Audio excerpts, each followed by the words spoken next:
Hello. I'm finding the overlay, which is not working. That is always great. Always great.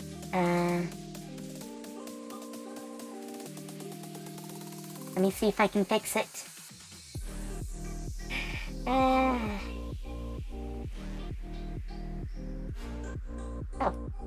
Okay, well, I got that back. How about multiple borders? Not what I want. Not what I want. Okay, that is the correct one. Oh, and my alerts are gone.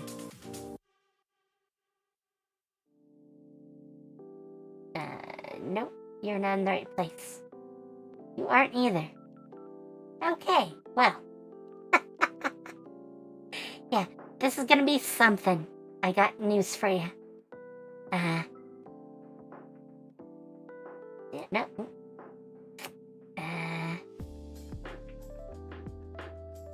Well, that is sort of what I wanted.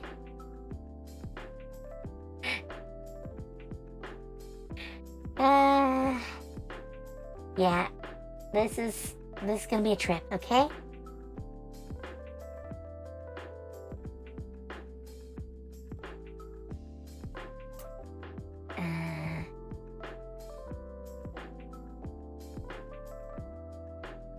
Okay, well, that is not quite what I wanted either.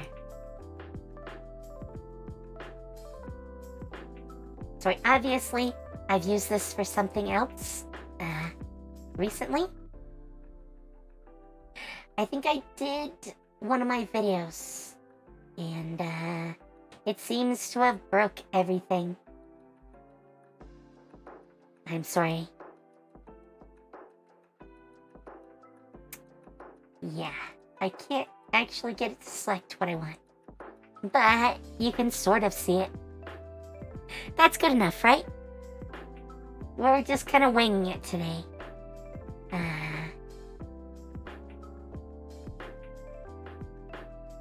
You know what? We're just gonna move this back up top. Pretty much where it belongs. Sure. Nope. Okay, I give up.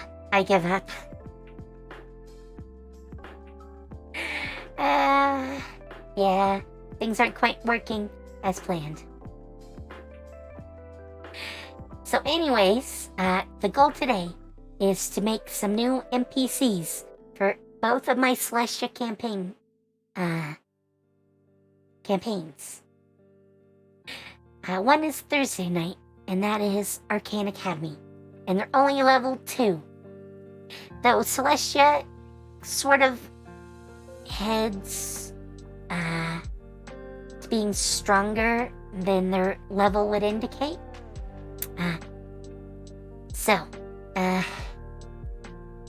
They're facing a lot of different challenges.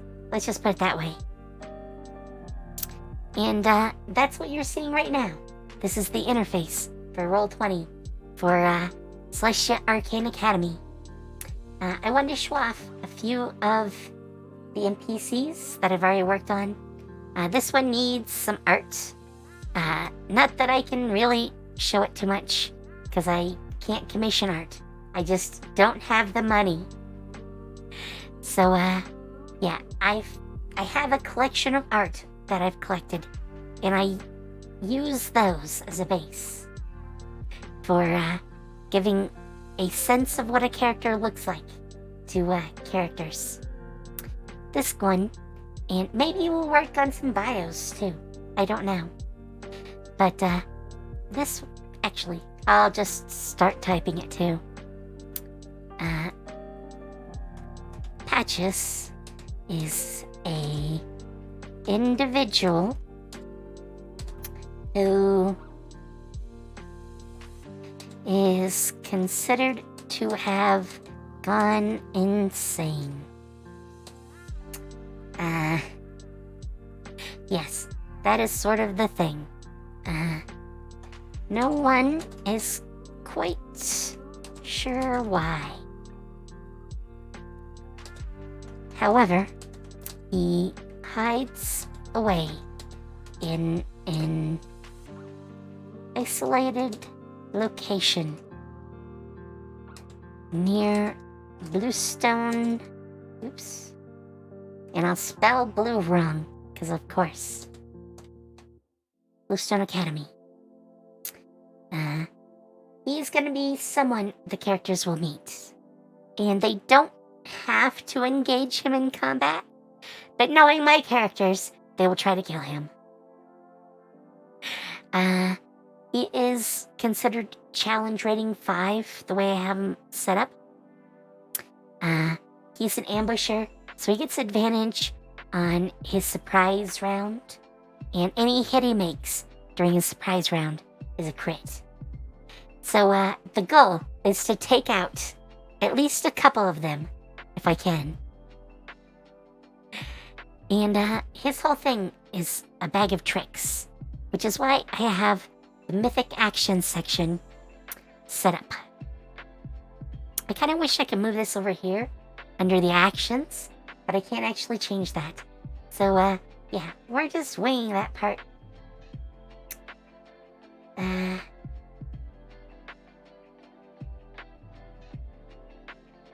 Sorry. I was taking a look at something. So, he's got a lot of different actions that are, well, put under the Mythic Actions section. They could be considered lair actions or legendary actions, but basically, they're an extra action you can take most turns. But being an NPC, using them is up to me. So, unlike legendary actions where I can just cut in at times, most of these are meant to act on his turn, and he gets a choice of things. He has set traps that cause explosions on certain objects, like chairs, desks, beds. So he'll blow up random things in the room to try to get the characters. It's meant to be kind of like a smaller fireball, so a little bit less damage. It would pretty much one-shot the characters as they are. He's meant for a couple of years into the story, closer to the end game. So yeah, that won't be too big a hit, but it's a good chunk. So yeah, they're gonna have to worry. He can do ball bearings, which knock people down, and it's pretty much like grease. It's difficult terrain, and there's a chance that they can be knocked prone. So that'll be a thing. Caltrops, which do a little bit of piercing damage and cause difficult terrain. So basically, he's gonna be in a sort of small room. Well, for D&D terms, probably not a terribly small room. It's gonna be probably 40 by 50 in feet, which is a pretty big room. But, yeah, you'll be able to set up difficult terrain in several areas that cause different issues, and they continue for the whole combat session. So, he drops these, he tosses out detonations, and he also has a poison mist, or a noxious mist, as I put it. It's a cone AoE, and, yes, he breathes dust out onto the characters, which causes poison damage. As much poison damage as a fireball, but with a cone. And it's only 15 foot. He also gets probably 2 spear attacks, possibly 3.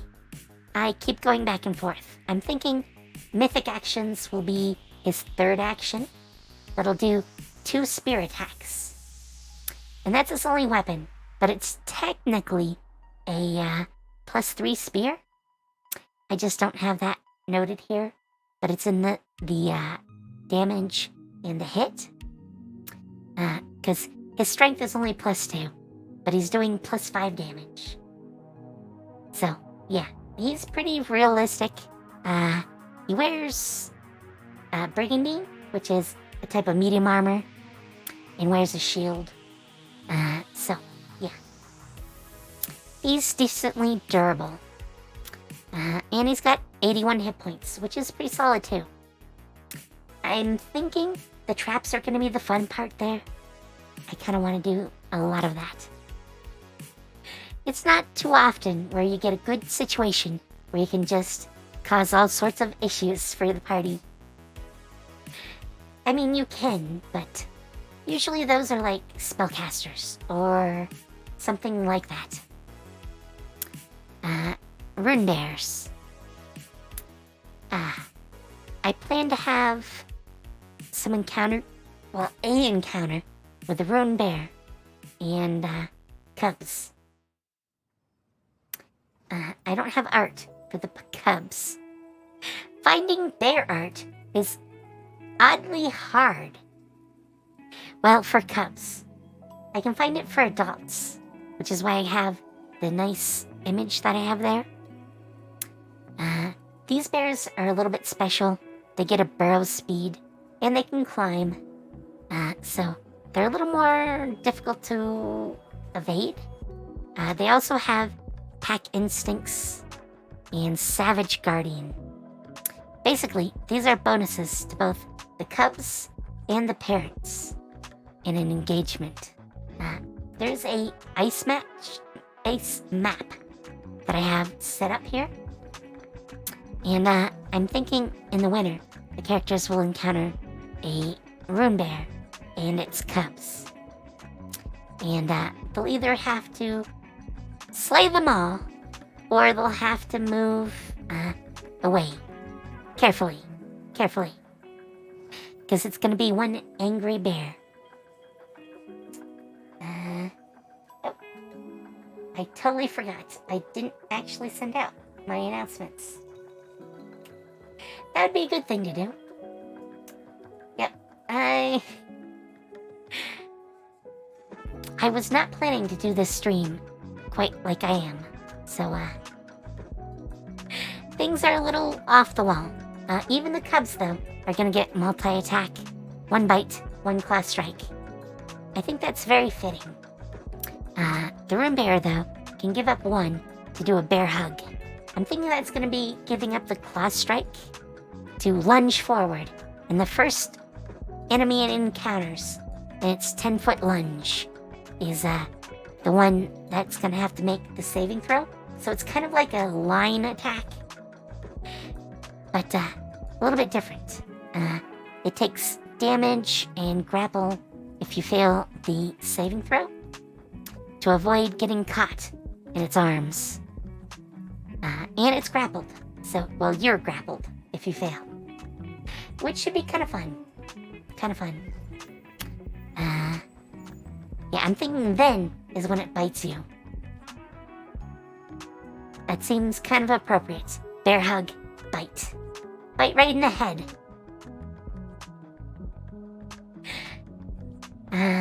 They're about right level-wise to encounter that. So, I also have a bird here. I'm probably going to change the name. It's actually, the name-wise, is based on a creature from Elden Ring. I didn't play it, but I found some notes about a way to put it in D&D.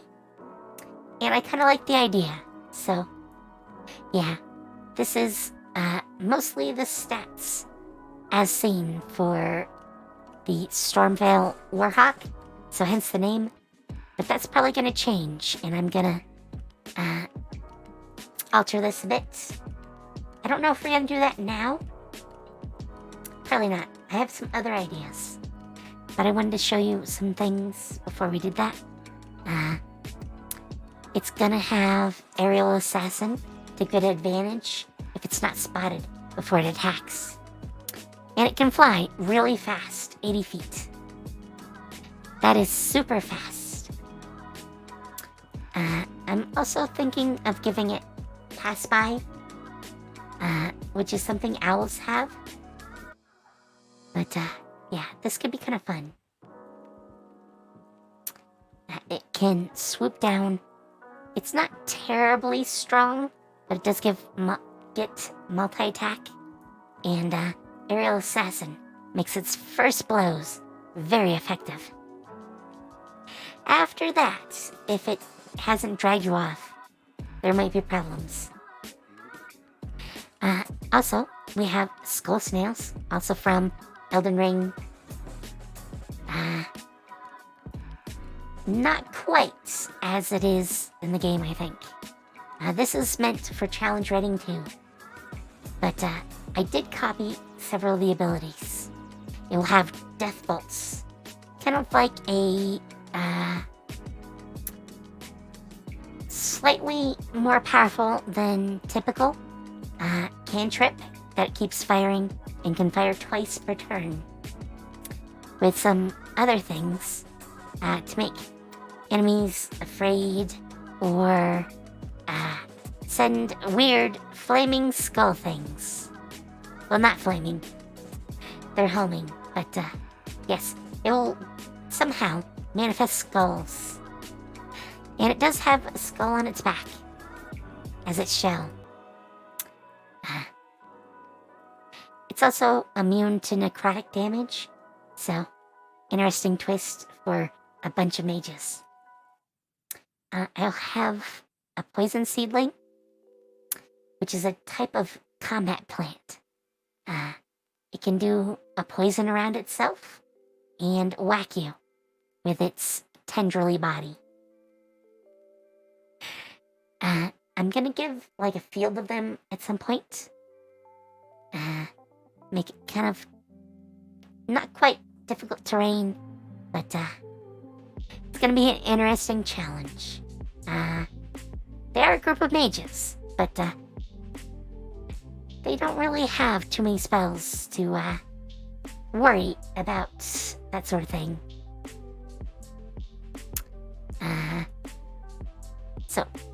Finger creepers, also another Elden Ring trope. They already fought some hands earlier.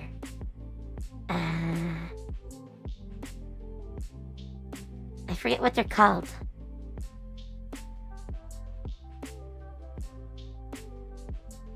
But yeah, they fought these hand creatures.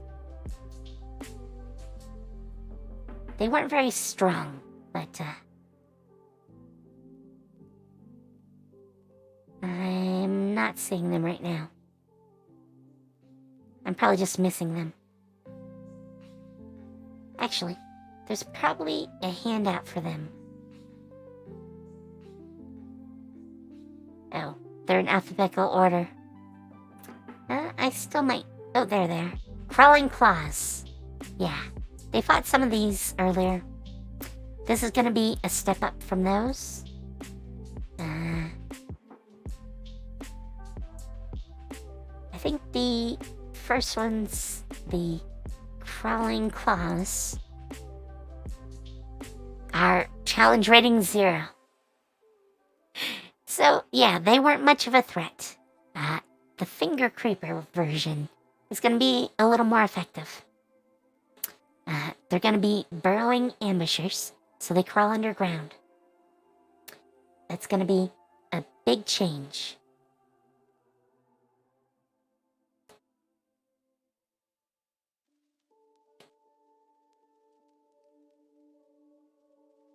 Sorry, I can sort of hear someone vacuuming, either right outside my window or right outside my room. My roommate is home, and that could be it. But yeah, they'll burrow underground and climb right up and attack. Lots of surprise encounters in these creatures. That's their main forte, though. I'm setting up a lot of small maps. I don't know if you guys have ever seen the tactical maps that Wizards of the Coast came out with. But yeah, I'm gonna use a lot of those. I thought I had them right here. I think some of these might be it. No, I think those are the random maps. I have so many maps.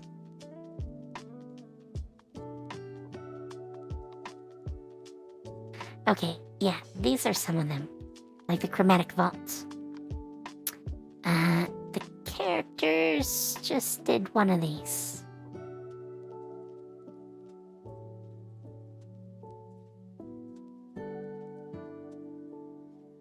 Oh yeah, it was Shadowhold. Shadowhold is already set up for another adventure. But they are currently still on the map. Not in the actual adventure, but their sheets or tokens are still here. I'll sort of get rid of some of them. Shivadri's an NPC. So these are the 5 characters. They came in this way originally. When they come back, I believe they're going to be over here. So I'm already going to set them over there. But yeah, they just did this map. But it's now set up.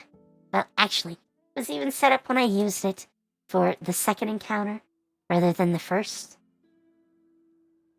So yeah, that's why you see all these guys here. But I'm gonna set up for a little bit more than that. There's gonna be some other things on some of these. This is one I was working on. It's just called the Beast of the Night. It's gonna be another fast attacker. Ironically, the same sort of speed as the bird. It's gonna be a really fast bird. But, yeah. I don't know if you can see it that well. I mean, it is a little bit smaller on the view you guys get than it is for me.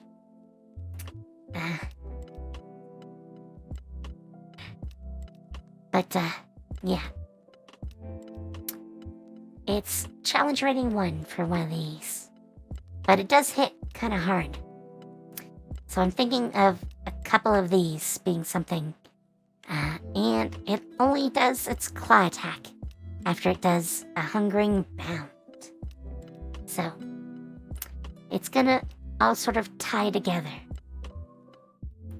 It's gonna be kind of interesting. They have a good number of hit points too. They might be worth more than challenge rating 1. Probably 2. Because yeah, they hit pretty hard. The saving throw is kind of low though.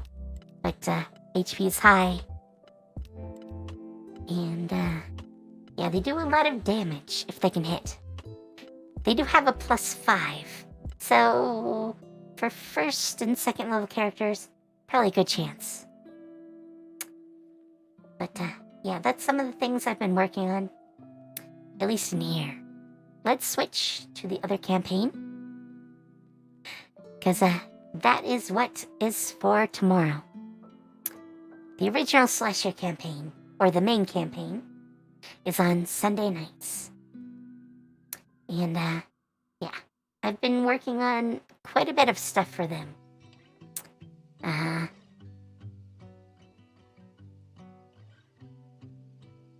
If it wants to load.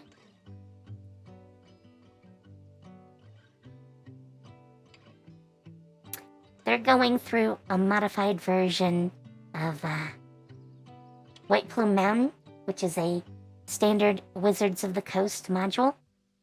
However, they're facing a lot of challenges, both before they get there and after. So I've been making a lot of NPCs lately, and we're gonna make some pretty much in a little bit here. Kestrel, who is a swashbuckler rogue, but not one who uses,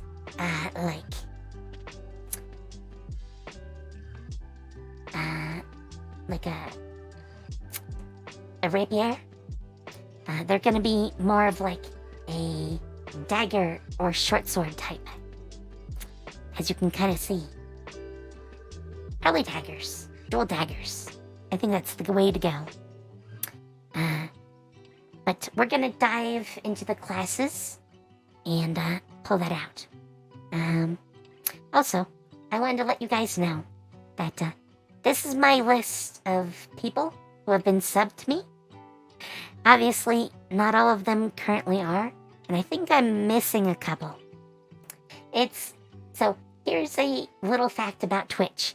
They actually don't show me who is subscribed to me. They show everyone that follows me, which is now a few hundred people. But they don't tell me if they're subbed to me or not. So I'm left not knowing at all. But I've gone back through, and as far as I can tell, this is what it has for the last 7 people that have subbed to me. I should put like check marks on these or something. Because I have made Soggy's character, Slothman Dan, and Emma Potmus are rumors. They're not quite NPCs. Nephilia definitely has a character. Cunver has an NPC I can actually show you. So this is Cunver Makucha. Makucha means claw, by the way. It's an African dialect. I was looking for good last names, or technically it's the name of the creature he turns into. But yeah, I made him a villain in this case. You never know what you're gonna get. But if you sub to me, I do include you in some way, shape, or form. Eventually. Obviously, some aren't currently subscribed to me. I'm not sure who is not. Boca is in both my campaigns, so I'm not adding more Boca. I think there's enough Boca.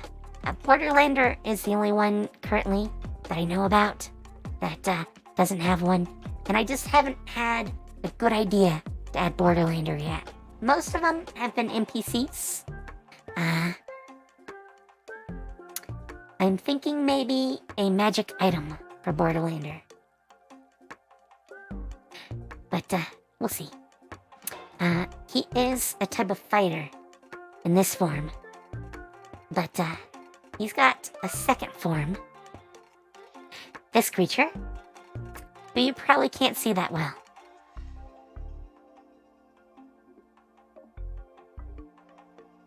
And it's not letting me expand it either. So you kind of just have to deal, unfortunately. It's basically a werewolf, or werewolf form. This form, he doesn't even have, like, the, resistance to non-magical, non-silver sources. So, he pretty much acts like a normal fighter until you get him down to where it would normally be 0 HP. When he dies, per se, he turns into his werewolf form, which is another 260 HP, which regenerates. And he's got legendary resistance. In his first form, by the rules, it'd be considered challenge rating 3, which I don't think is accurate. He's got a lot of abilities, including Second Wind.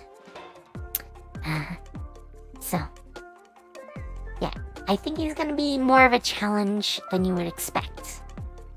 also makes 3 attacks per turn, one of which is a shield slam. The shield slam does damage, and you have to make a saving throw or be thrown back 10 feet and knocked prone. It's going to be a fun fight, I think. They're level 8, well, 7 right now, 8 by the time they get to here. I've already got it planned. They just need to do the adventure tomorrow. And, yeah. I think after that, they're gonna be level 8. Or I might wait until they get to the city of Ulachi. But, yeah. Once he transforms, though, he's got claw attacks. It's basically like having Barbarian Rage when he's in hybrid form. So, you know, he gains resistances to fire, force, radiant, and non-magical, non-silver sources. And, that's when his Indomitable becomes legendary resistance. He regenerates. He's got bites as a bonus action.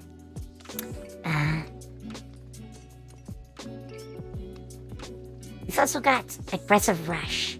So if he doesn't want to bite, he can go forward at full speed, which is 40 feet, as a bonus action. So he can cover 80 feet and still have his attacks. He's gonna be quite the threat. So, yeah. But I want to create some of these characters. This is for a rival party. So you can kind of see, I already have one of them. She's got a lot of potential actions. Because that's basically how it works. But, it should be interesting. They're basically gonna have, well, there are 6 of them, if everyone's there. And, they're gonna go up against, 5 party members. I already worked out Minxie. She's finished. I give her some nice little art where she's kind of battered. I have a feeling that's normal for her.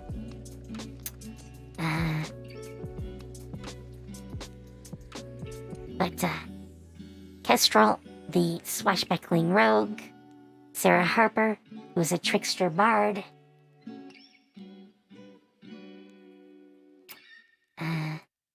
Raspian, who is a lizardman or Rethos sorcerer, and Grugner, or Grunger, who is a Minos, a type of Minotaur. And he's a type of barbarian. So, yeah, they're gonna have basically analogs. The party has 2 rogues, so I'm only including 1 rogue, but otherwise, it's gonna be basically right out of the book. Usually, if I were doing them as players, they'd start with ancestries and Celestia. That basically replaces races. You have your ancestry, your heritage, and your culture.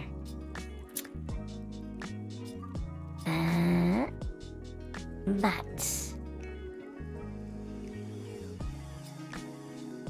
right now, we're doing a rogue. She's gonna get a lot of proficiencies. Weapons, but we don't really care about that, because we know what she's using. Dexterity and intelligence. We know what level she is. So I can stat that. And since they're meant to be analogs of the group, that's basically how I'm gonna work it.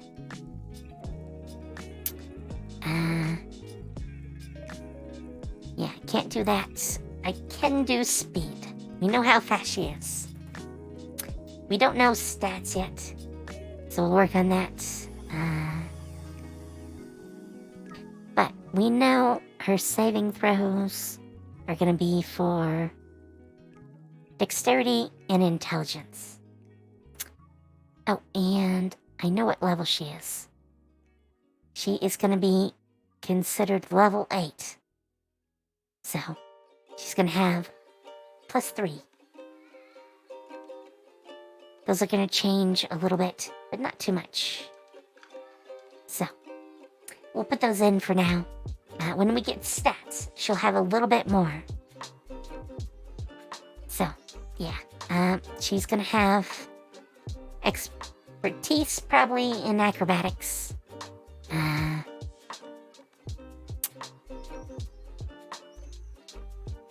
I want to say she's the investigator of the group. So I'm going to give her perception. No, investigation.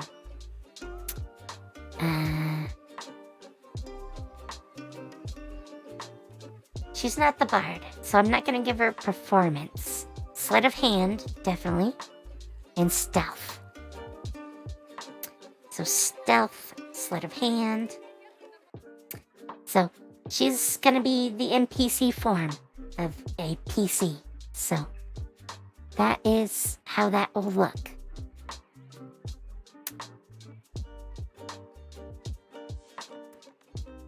So, I might do something different for sneak attack. Thieves can't, doesn't really matter. We can just add that as language if we want. And we don't even need to, really. But I will probably include Thieves can't as a listed language. I'm not going to worry about challenge rating. At level 8 as a PC, because that's her equivalent, it would be challenge rating 3. But I'm not going to do it that way. Oh, and we do know one other thing. We know her HP, or at least part of it. It's an 8d8. Right. We should probably figure out her stats. I don't think she's going to be too strong. Probably average strength. High dexterity, though. She needs at least an 18. I want to give her constitution. Probably like a 14.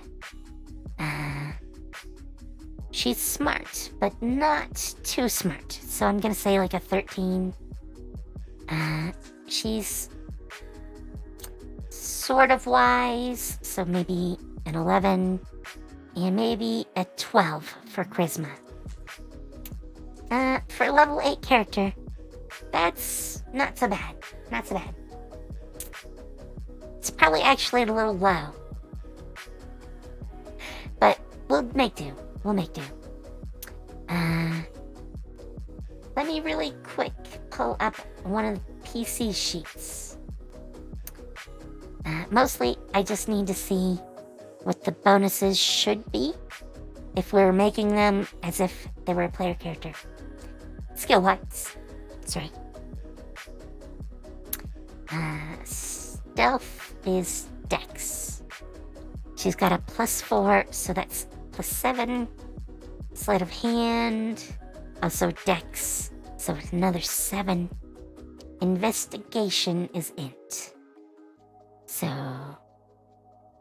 +1, so she's got a 4. Acrobatics, also Dex, so another 7. So yeah, pretty good, pretty good. Her Dex is gonna go up to a 7 for saves. That's gonna be a 4. Yeah. I'll keep Verdondi's sheet. Just so when I get to the others, I can work on it. She's a human, so I don't think she has natural dark vision. But she might have an item. So we need to think about that. Alright.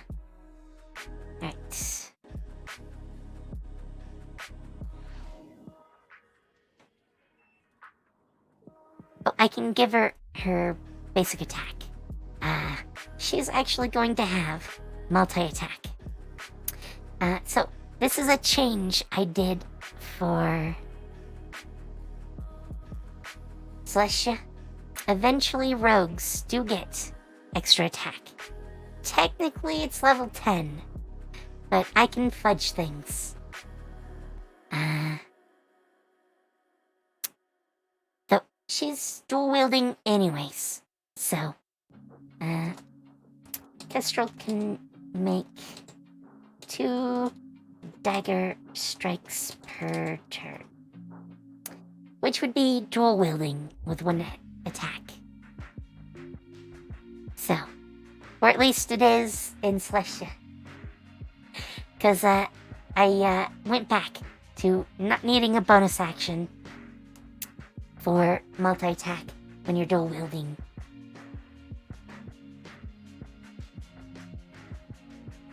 Sorry. So, dagger.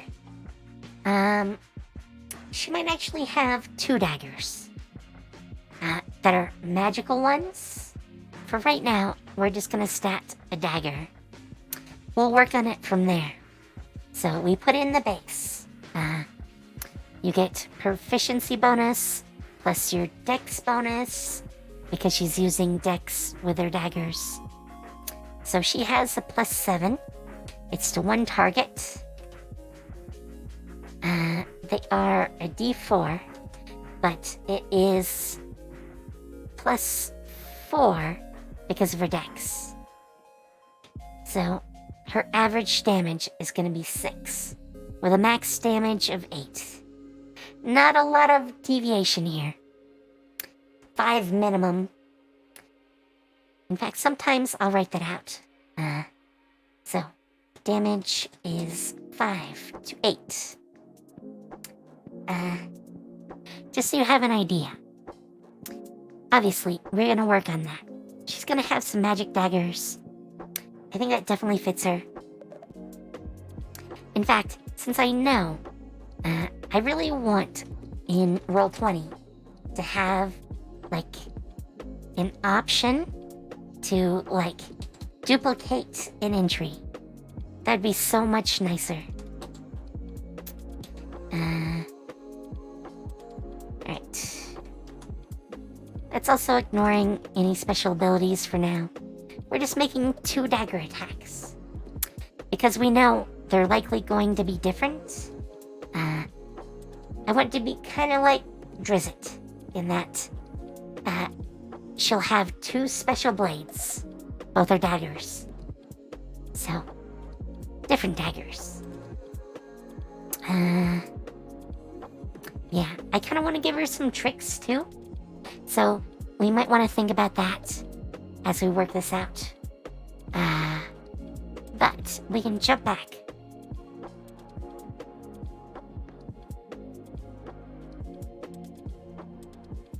Sorry, sinus is acting up.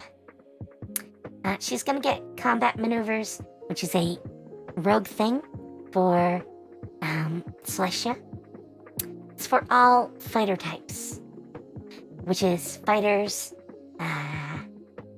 rogues, barbarians, and rangers. All of them get combat maneuvers, as you can kind of see here. Basically, special moves they can do. And that's gonna play into, like, any special abilities we give her. So, that should be fun. She does get evasion. So, let us pull up evasion. Nope. What? Nope. I don't know what it did. I did not click that. So, we want to call up evasion. Yeah, it's not considered a reaction, so we're gonna put it over here. under the basic section, those are things that always affect an NPC. When making a dexterity saving throw, if you succeed and would usually take half damage, you instead take no damage. That's gonna be good against our magic users in the party. Because if she can manage to do, and she's got a +7 to it, so probably a good chance. So like the mage, Akoba, which is Boka's character in this campaign. She likes to throw fireballs. All the fireballs. So, yeah, if she can, Kestrel here, can evade the fireball, she won't take any damage. That's gonna make her a very effective enemy.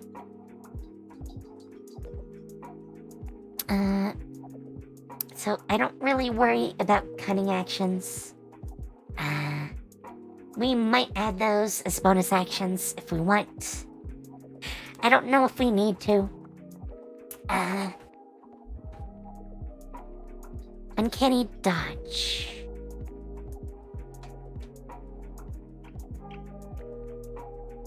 Let's see. Okay, this is a good reaction. So we're gonna give her uncanny dodge. When an attacker hits her with an attack, she can use her reaction to have the damage of the attack. I think that's a good choice for her anyways, even if she wasn't built as if she was a PC. So, yeah. Definitely things we want her to have.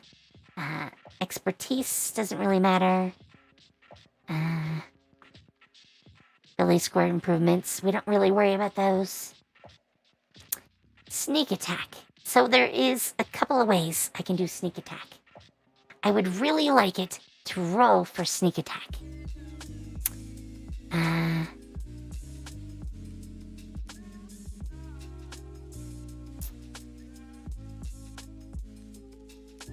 I think what we're gonna do is put sneak attack here.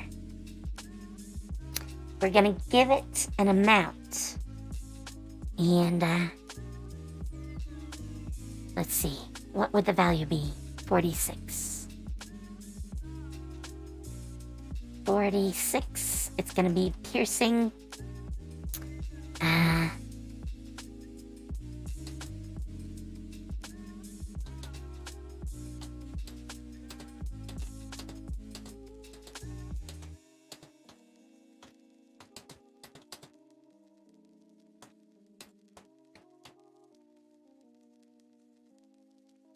I'm just gonna put that text. Obviously, if I don't have an advantage, I don't need to click it. But now, if I do click it, it automatically gives me the damage. And it doesn't have anything about rolls, so it's very convenient. And that is a lot of damage. She's gonna be nasty. But yeah, I expect her to be really super mobile. So we looked at the basic thief things we wanted to do, or have. So now, we look at swashbuckler. I'm gonna look at combat maneuvers later. But for now,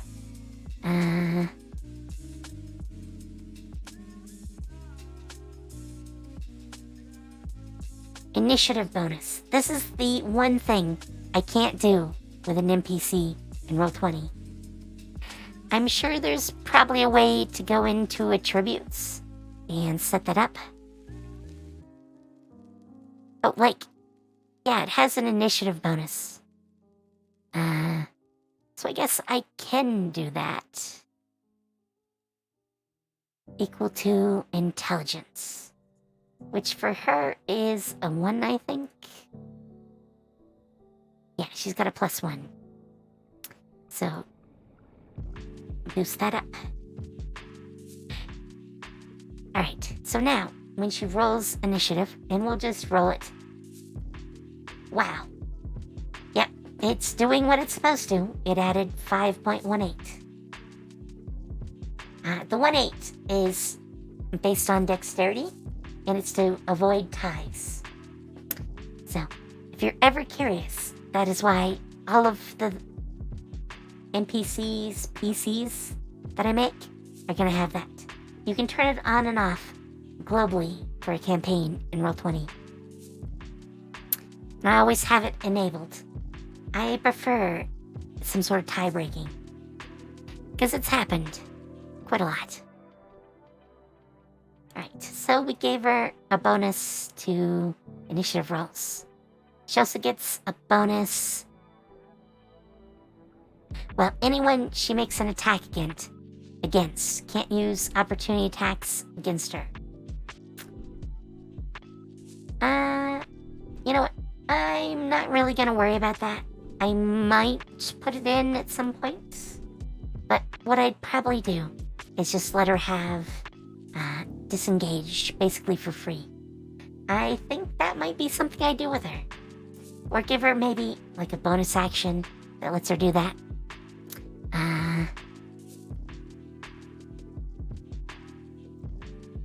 Oh, she actually doesn't need with Audacity to have advantage to roll sneak attack.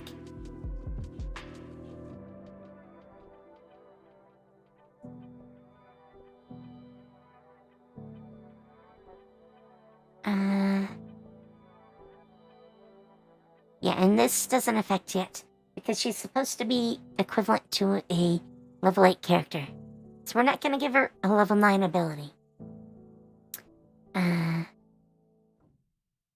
So I'm not gonna worry about that.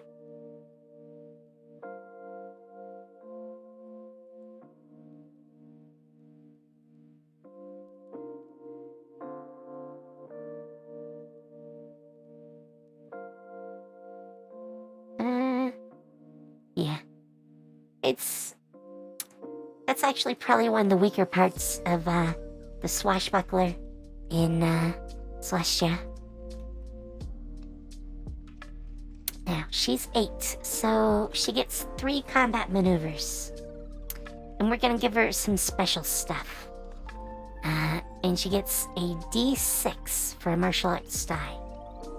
That I'm gonna add in here.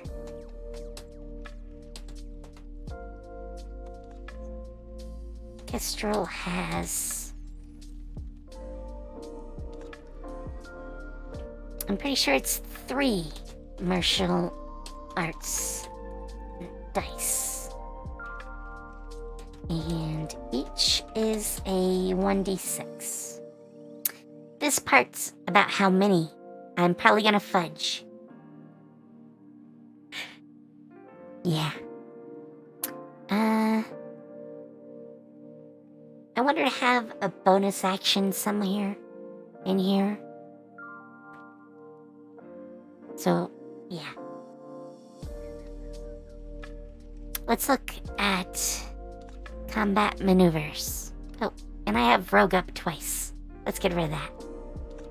So there are a lot of combat maneuvers.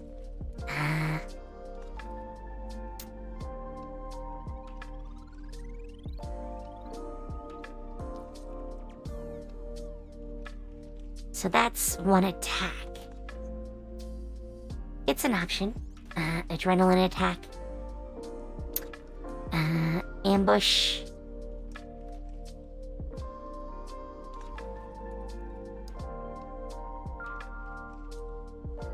Ambush is probably good for a PC, not so much for an NPC. It's another initiative bonus thing. Aggressive parry.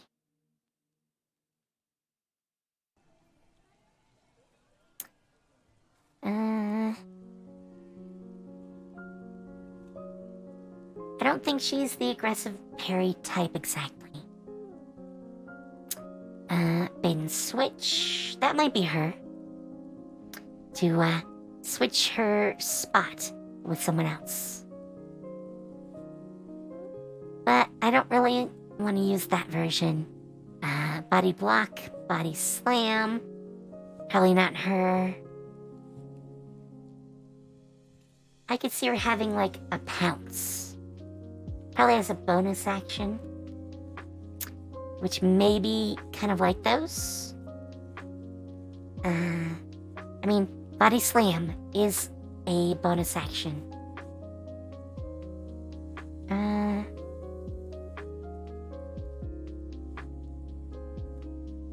You know what? I'm probably gonna call it pounce. But, I'm gonna use the definition from body slam.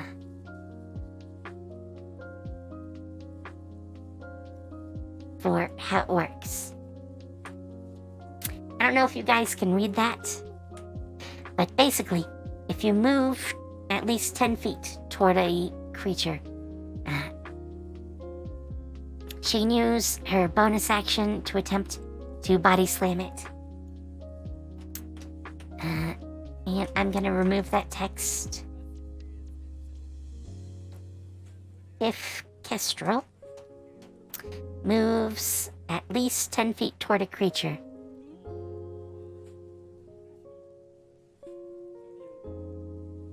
she can use a bonus action to attempt to pounce it. Make a contested grapple check against the creature.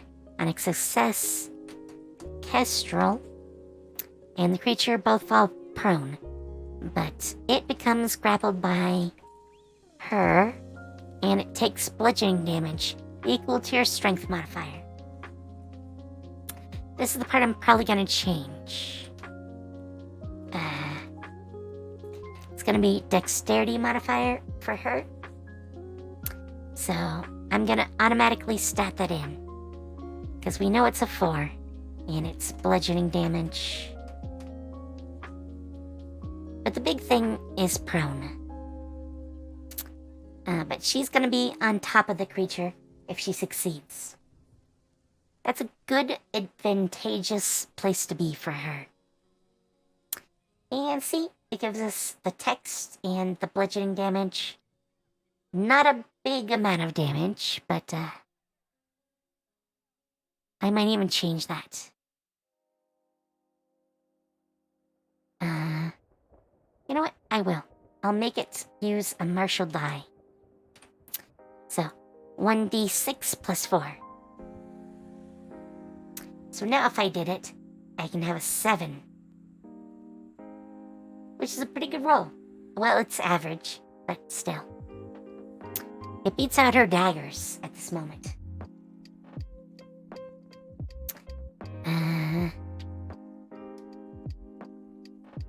So we have one ability now.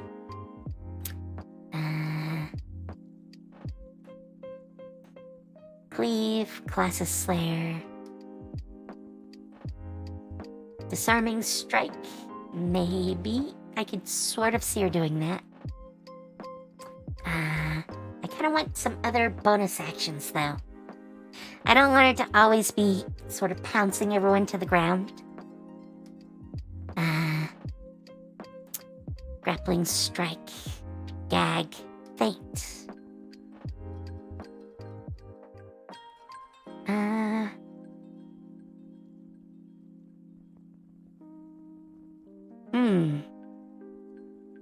I can see her doing Feint.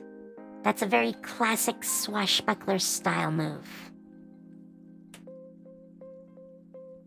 Right, this does 1d6, and it's gonna be piercing damage.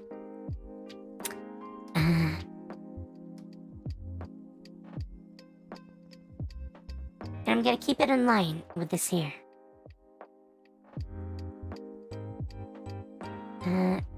Yeah.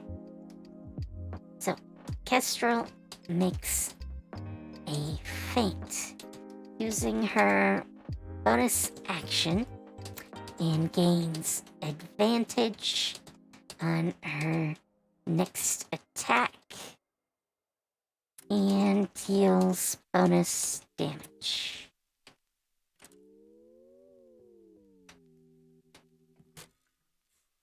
And I'm already rolling the bonus damage because it's just a one. Oh, wow. So we roll a 6 right off the bat. That's the way to do it. But yeah. So, yeah. Now she can make a feint, which will give her advantage on her next attack. That's a very swashbucklery thing to do. I kind of like that. She gets one more if she were a PC. Headbutt. I could totally see her headbutting people. But I don't really want to do that. There are other people in her party that are probably more likely to be headbutting. I mean, she doesn't even wear a helmet. That would seem like a bad idea.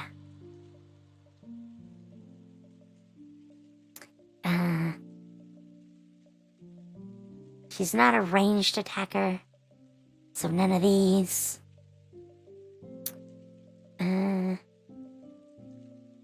Quick toss. That'd be interesting. Yeah, see, I want bonus actions that are all basically some sort of augmentation to her attacks. That could be good.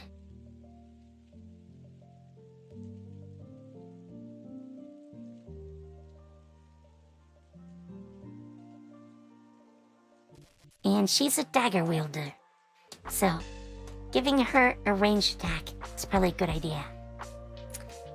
It's gonna add a martial arts die, which is piercing damage. So, not a lot of extra damage, but some.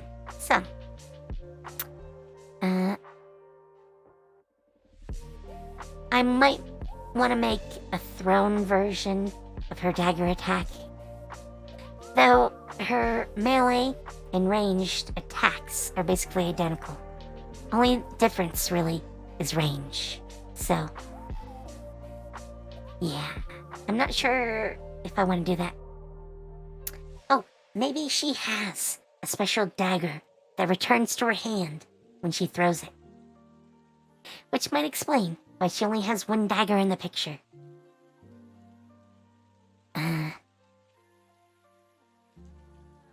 Kestrel can throw a dagger as a bonus action.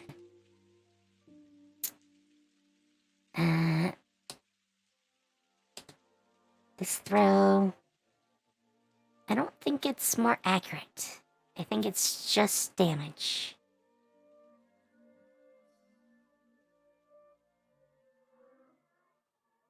Yeah, it just does more damage.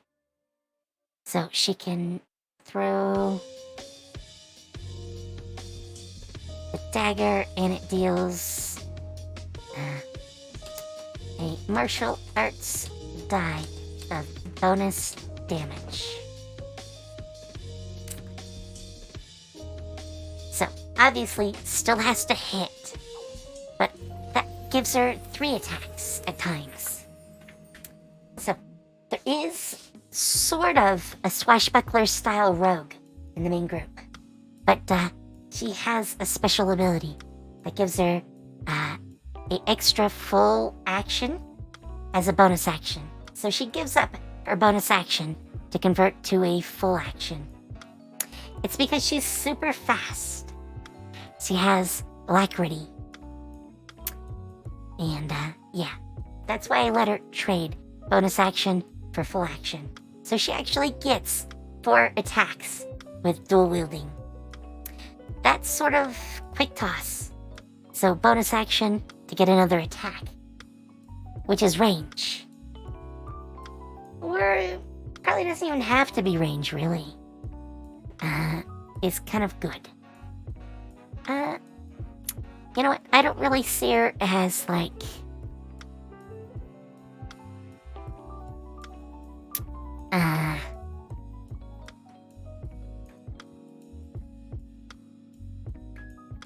like a non-human type. I don't see her as having, like, dark vision. So the only thing she has is going to be passive perception, which is an 11. Technically, like I said, she's challenge rating 3. I've never figured out if bonus proficiency here is actually what we think of as, proficiency bonus. And if it would add it to everything like it should. So I don't usually set it. Oh, and we do know her HP at this point. She has 8 levels and a +2 for con. So she gets an extra 16 from that. So what I can do is make a roll. It's going to be 8d8 plus 16 and see what we get. 50. Doesn't seem too low. It's about on par with most of the characters in the party.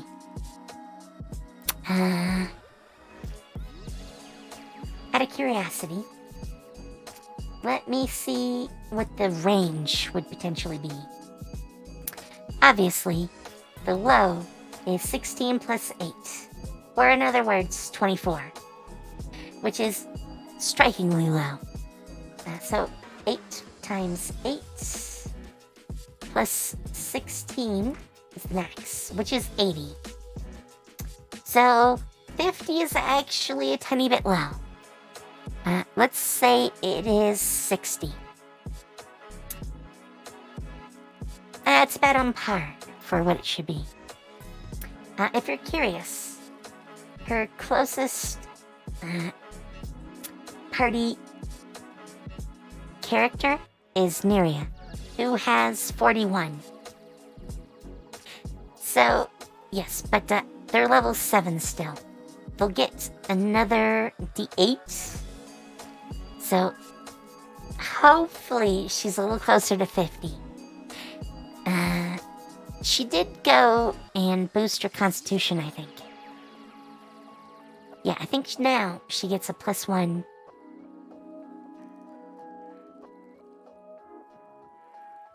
And now that I think about it, I'm not sure if we ever adjusted for that.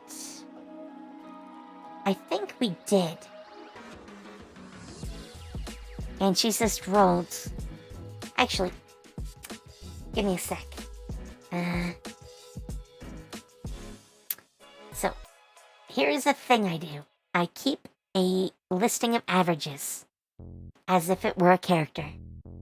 Because the action effect lets you basically get the average. So if you wanted, you could just take the average for your NPCs. So it's convenient to find out what the average would be for any given number, which on a d8 is going to be 4. So Neria should have 7 times 4, 28 as a base minimum, with a +7, 35. So yeah, she at 41 is pretty close to that. So I think that's about right. For some reason, Neria rolls really low every time. Every time we roll HP. So here's a little bit for Celestia. I let him take either the average or the roll, whichever is higher. So she can never roll less than a 4. But that's still only 5 HP per level up, which has sort of kept her back. Tiris is the other rogue of the group, and they have 51. Though their constitution bonuses are now the same. So, but those low rolls are keeping Neria behind. And average is still pretty good. I mean, most DMs, they're gonna let you take, like the average, if you want. Rather than, like, rolling it, a lot of them, you just take average. I give people the choice. I like that option. So, we're gonna pick armor next. I kind of see her as using a padded jack, which, if you go by base D&D, there is no such thing. But I went and added in other types of armor. Ones that D&D doesn't really have. So, it's more realistic to what armor types were. It's a foible of mine. I really hate how D&D sets them up. Because, like, leather armor is almost not a thing. Leather armor is actually more padded armor, which D&D has, and makes the worst option possible. But, leather isn't really used as a protective part of most armors. You might have, like, an outer layer of leather, just to help trap blades, but it's not really there for protection. But yeah, I see her wearing, like, a padded jack.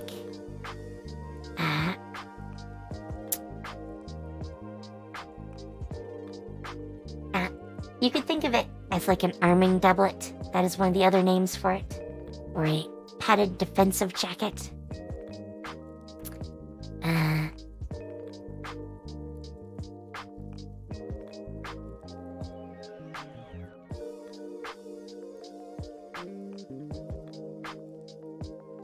So, in Celestia, a gambeson is the same as a padded jack, except for one thing. A gambeson is designed to be worn beneath other clothing, whereas a padded jack is designed to be worn on top. So it's thicker. It might add in leather or heavy canvas. But that's the difference between them. And if you saw her art, which admittedly is kind of small, I'm sorry, but if you can see it, it's sort of Pocahontas style. You know, fake Indian. I can definitely see it being considered a padded jack.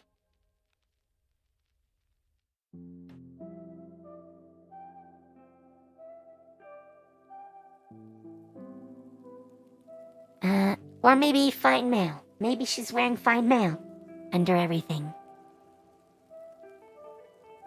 You know what? We'll call it fine mail. So, fine mail. She's not gonna have a shield, so we don't need to worry about that. But in Celestia, she does get an AR, an armor rating, which will subtract some damage. Though not much, it's a 1.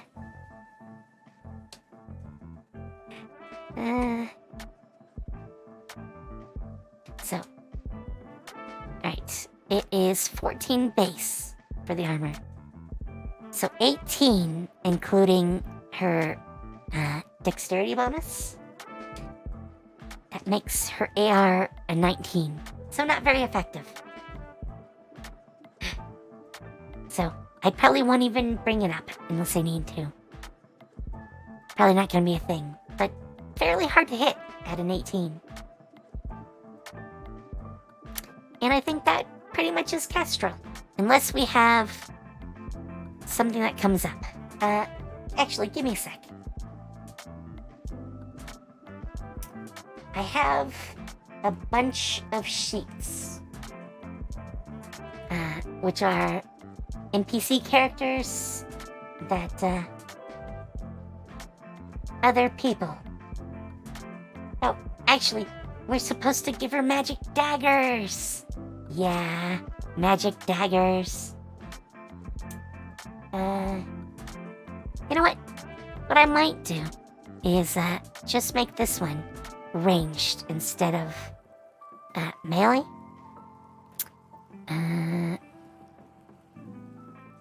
Let's see. What does a dagger look like? 2060. So, 2060. There we go. That'll be our ranged version. I want to give her a fun dagger, though. So let us dig into magic items. I have a magic items list.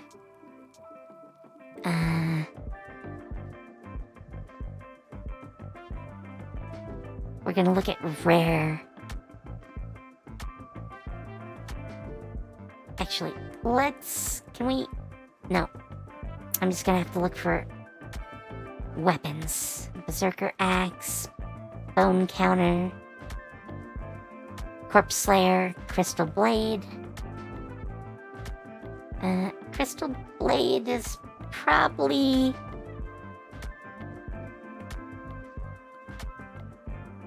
Oh, it's from a crystal dragon. Okay.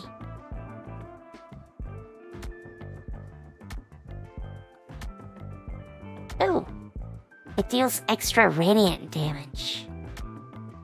Interesting. Ooh, there are some daggers here. Blind Sight and Venom. I could see her using either of those.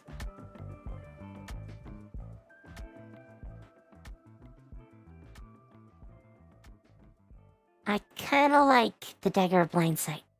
But what do we got here? Dagger of Venom. Ooh, she can do poison damage.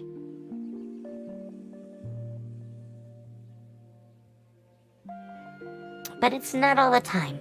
It is a +1 though. Right. This is good. We just had to switch to range. So, we're gonna list this here.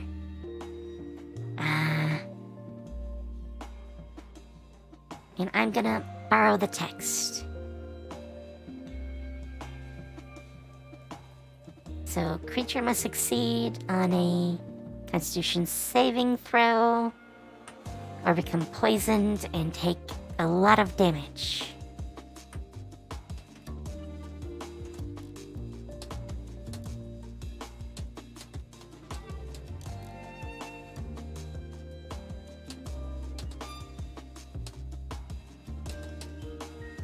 Alright, so 2d10, which actually really isn't that much damage.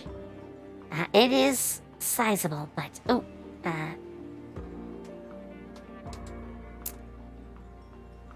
we're gonna call it Poisoned or Venom Blade?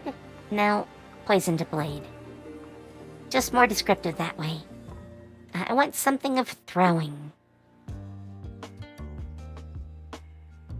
Dragon Tooth Dagger? Interesting. Dragon Wing Bow. There are a lot of dragon items. There really are.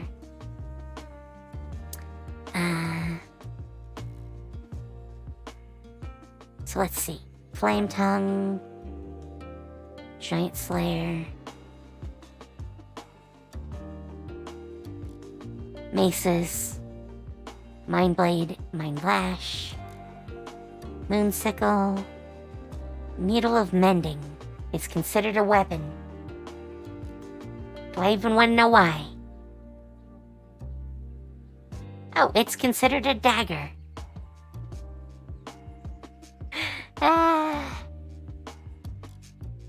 So it's a sewing needle that turns into a dagger. And can cast the mending spell. I didn't even know that was a thing. That's why lists like this are so interesting. Serpent's Fang's weapon.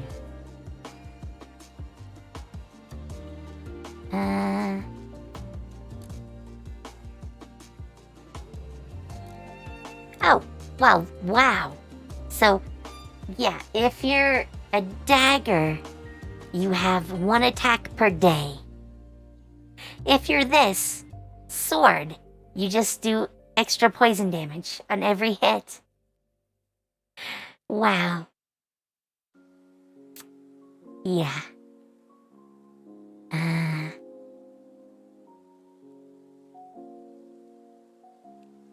Sucks to be the dagger.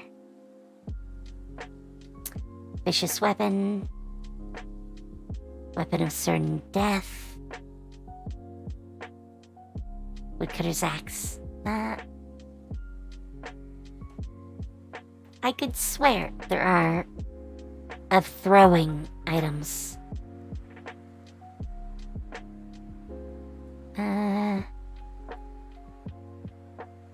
Let me see. Maybe it's a lower level? Or is it higher? Secret dart. Interesting. Storm boomerang. I mean, technically it returns. Probably.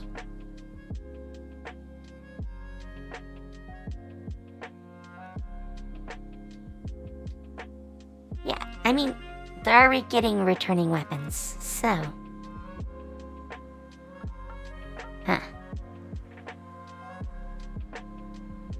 I'd expect like an axe of throwing or something. Maybe it's very rare. I mean, other editions have had it. I know it's possible too, because of the boomerang.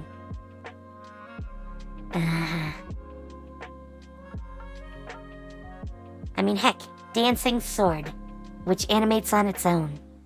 I would think you could have a throwing weapon by this point.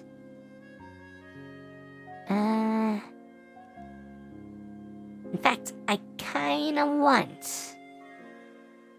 Ooh, a polymorph blade. That sounds fun. See? Now I'm looking at other things. This is what happens. Hey, Yanis. How's it going?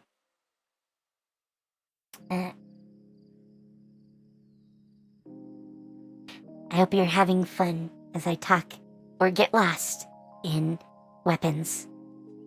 I'm just looking for throwing weapons that return. I'm doing pretty good. I'm just working on some NPCs for Celestia, my campaign. Usually I would be playing some Minecraft right now because of a collab, but unfortunately at the last minute I found out we weren't doing it today. So I figured you guys should join me and we would set up some characters. So at the moment the party is meant to be hounded by another adventuring party. So I've been statting them kind of like characters, but with a little bit of a twist. And I still don't see a, like, axe of throwing or something like that. In 5e, have they just forgotten about throwing weapons that return to your hand? The only thing I think I found was that boomerang. And...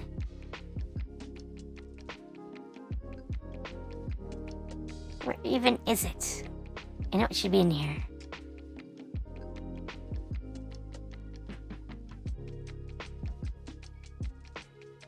Dragon's Wrath. Javelin of Lighting. Moonsicle.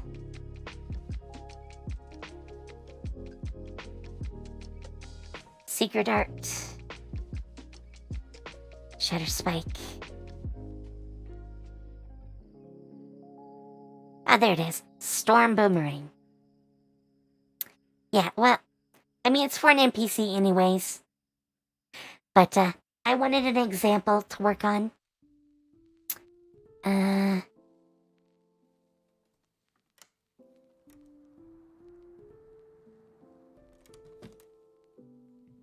Oh, it only returns on a miss.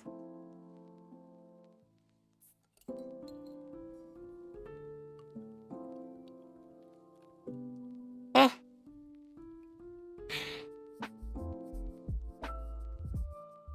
Alright, I'm gonna just steal the text. At least part of it. Oh, actually, I might steal all the text. Hang on.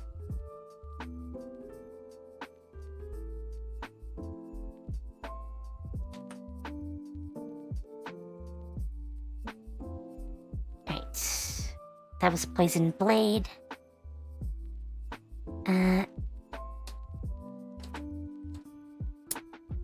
We'll call it a Winged Dagger. So,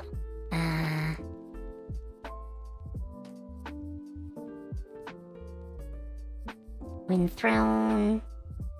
So we'll give it a range bonus. We'll just say it's a pure 60-foot range. Seems good. Seems good. Wind Throne.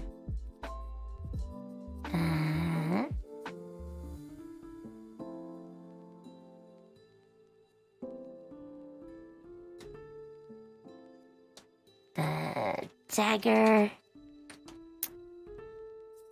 deals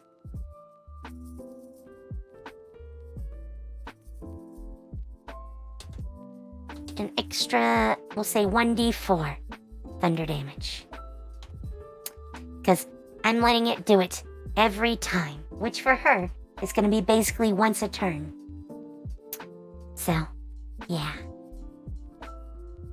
Oh, and this is going to be a magic weapon, so it's going to do a little more damage.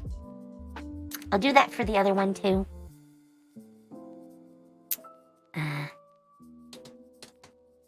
Because it is basically a dagger venom. So we'll include that. That's going to up our damage range. Which I'm still including, because I don't think that'll matter. Let's see. Yep. Oh, wow. Max damage hit. That's what I roll.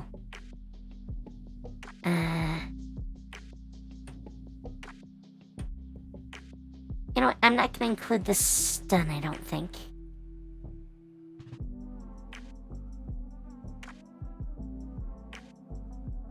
Right, so we just do the bonus damage on a hit or a miss. The boomerang dagger returns to the thrower's hand. Alright. I think that's pretty good. So let's see. Our wing dagger now does... Again, I roll max damage. Wow. Wow. If this is the way it goes in the game, the PCs may have some issues. But, 9 plus 3 thunder. So, 12 damage. That's a pretty good hit. So, I'll roll this one, usually, for her. And then she does quick toss, and that's the other dagger. And yeah, figuring the party doesn't kill Kestrel. Maybe they can claim her winged dagger. That's an interesting item. One of the characters does actually throw daggers. She's a rogue, so not her main weapons, which are a short sword and a rapier. But she keeps daggers on hand to throw when an enemy is too far away. A winged dagger could be a nice little upgrade. Yeah, sounds good. So this is our Kestrel. Can I? Okay, you're being weird. You're totally not doing what I'm asking.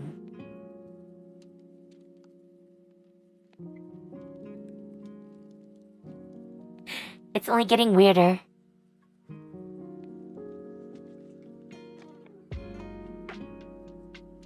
Alright.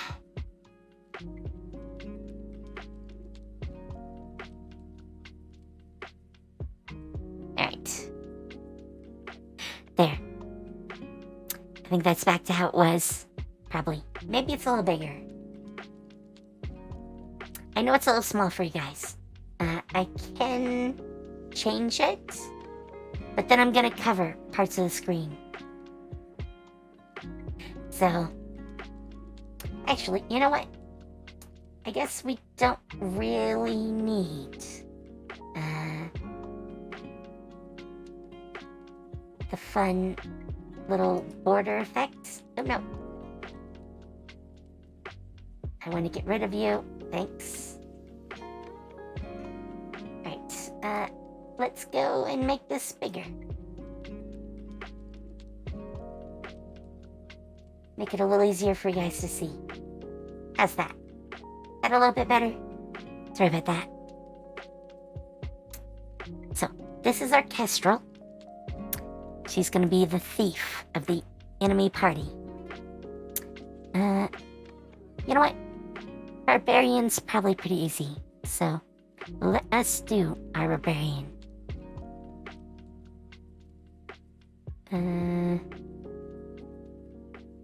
Yes.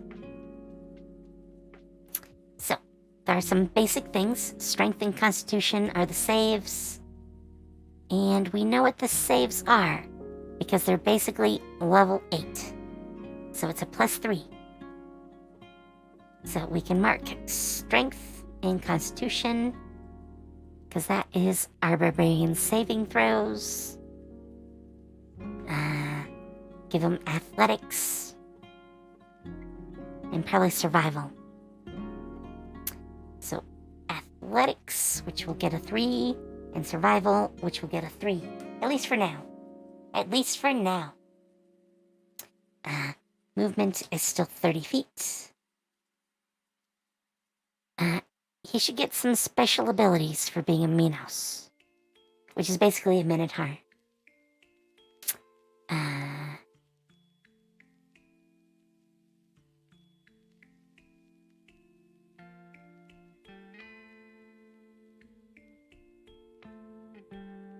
And we're just gonna give him double HP as a barbarian. Sorry, head thinking. Mouth doesn't want to move. We'll also give him the bonus damage from rage all the time, because that's easier than splitting out the attack. So we'll consider him to always be enraged. And he's gonna have 4 uses at this point. So I'm pretty sure he could stay enraged the whole time.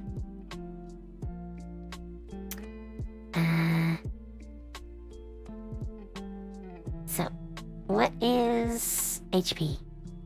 1d12. So, at level 8, that's an 8d12. But he actually gets... well, he'll get double that. But let's figure it out as normal, and then just double that. So, we're gonna want a 18 strength. That's definitely the case. Probably like a 13 dex. We'll give him a 16 con. He's only decently smart, and decently wise, and decently charismatic. We'll give him 11. So yeah, he's a very unbalanced character. You'd never want him in your party. He's not really good at the talking or the thinking, but he's pretty good at smashing stuff and taking damage. So, yeah. That's gonna give us a 7 for strength for a save. and a 6 for con. And it's going to boost athletics to a 7. And survival, I think, is wisdom. Let me double check. Yeah, survival's wisdom. So, yeah. His survival's just going to be a 3. That's it. That's it. Alright. Usually, if you were raging, you would have resistance. But in Celestia, I changed that. Rather than resistance, they get double HP as temp HP. Well, they get their same amount of health as temp HP. It's actually worked as a very good change. It's like permanently having resistance when raged against everything. Which is probably why they don't do it, usually. But I don't see the issue. Hasn't really come up. It makes them tough, but not stupidly tough. So, he's going to be considered CR3, because he's level 8, and you take 1/3 rounded up as the CR when you convert like that.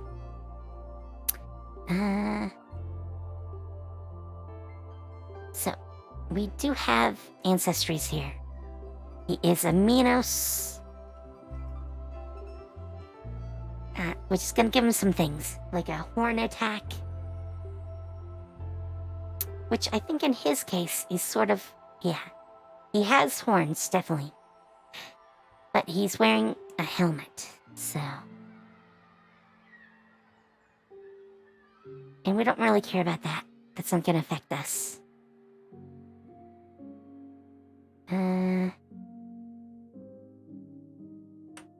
Right. He's getting a reaction, though. Oh, that means we should turn on bonus actions and reactions. So, Minos Endurance.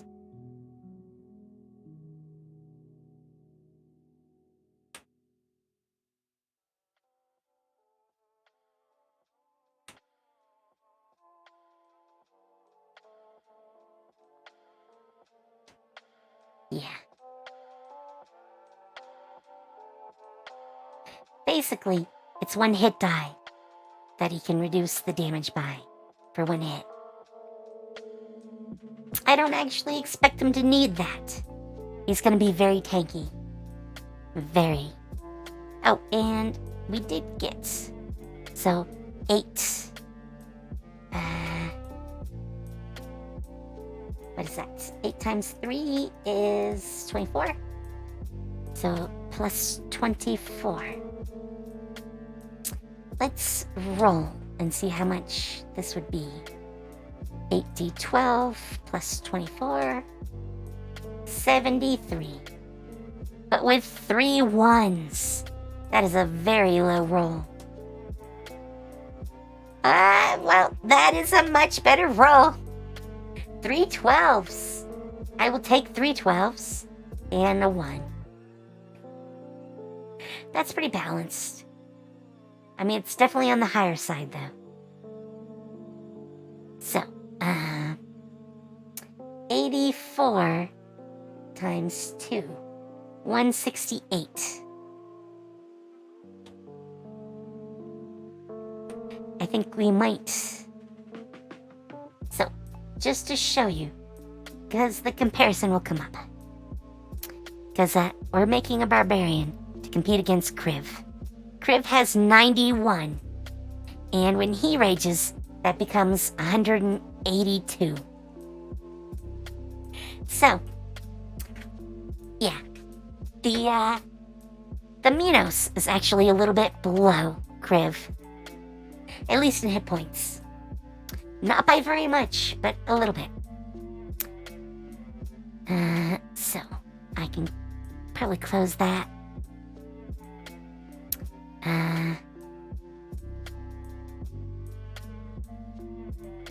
I want him to have a couple of unique weapons. Probably an axe for his main one. Let's see. 5 foot. What is 1d12? Okay.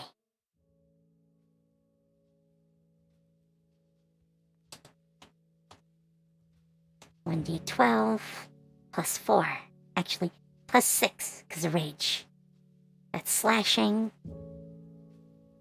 That's 12 damage a hit on average. So pretty good. Pretty good. Damage is 7 to 18. That's a pretty hefty range. So he's got a plus 7 to hit. We're probably going to make it a special great axe. I'm not sure what that's going to be yet. I was just using the sheet a little bit ago for weapon ideas. But yeah, we don't need that. Oh, horns. Let's just grab the text from this. We'll give him his horns. They are also 5 foot range. He's considered to be proficient, so it's plus 7, 1 target. 1d6 plus 6. Yes. And that is piercing.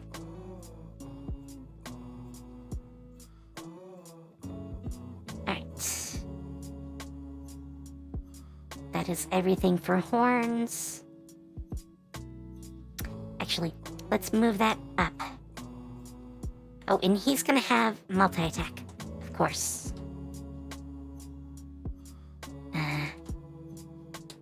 Grunger can make 2 attacks per turn.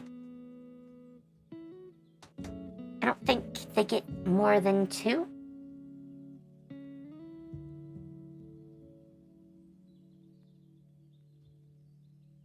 I know I thought about giving them the option, but I don't think I did it.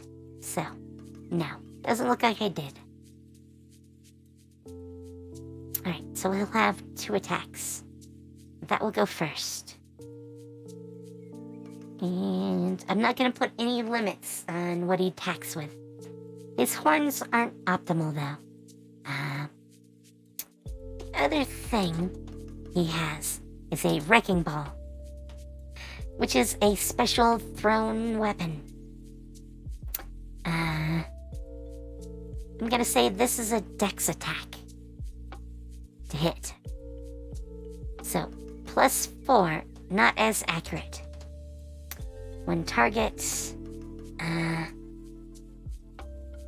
I'm gonna say this is a 1d8, which is given his bonus, so plus 6.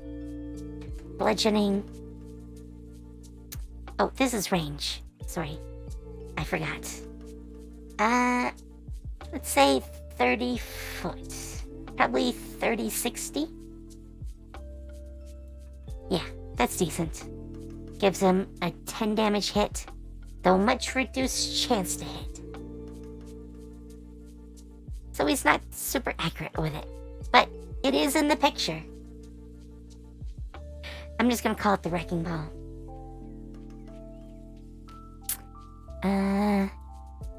He'll have to go pick it up too. So he'll dash over and probably smack who's ever next to the ball. Pick up the ball and probably toss it at someone else. Or just keep smashing the one in front of him. Alright, so I think we got all the Minos abilities. I could do some of these, but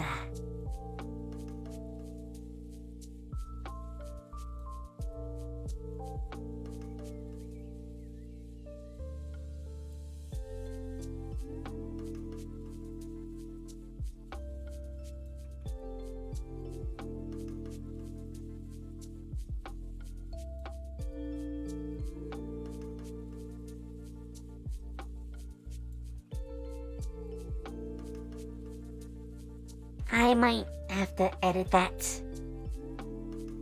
Hammering horns.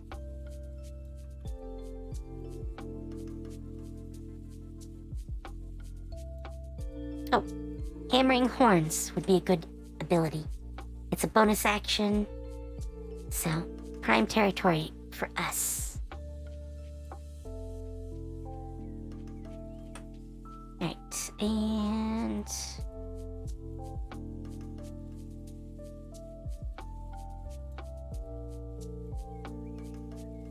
yeah.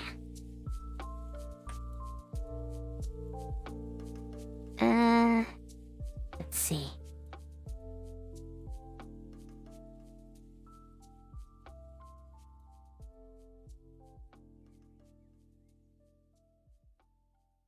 DC equal to 8 plus your proficiency bonus, which is 3, plus your strength modifier, which is 4. So, using the PC rules, it is 12, 15.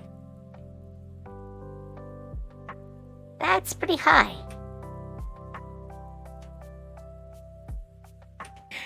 But it doesn't do any damage. It just pushes you away.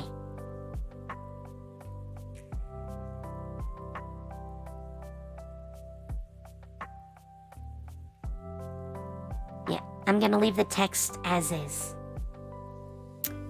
I probably won't even need to post it. So, that'll be a thing. That'll be a thing. Alright, so that is the basics just from being a Minos.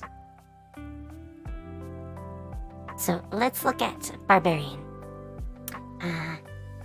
So actually armor should probably be the next part.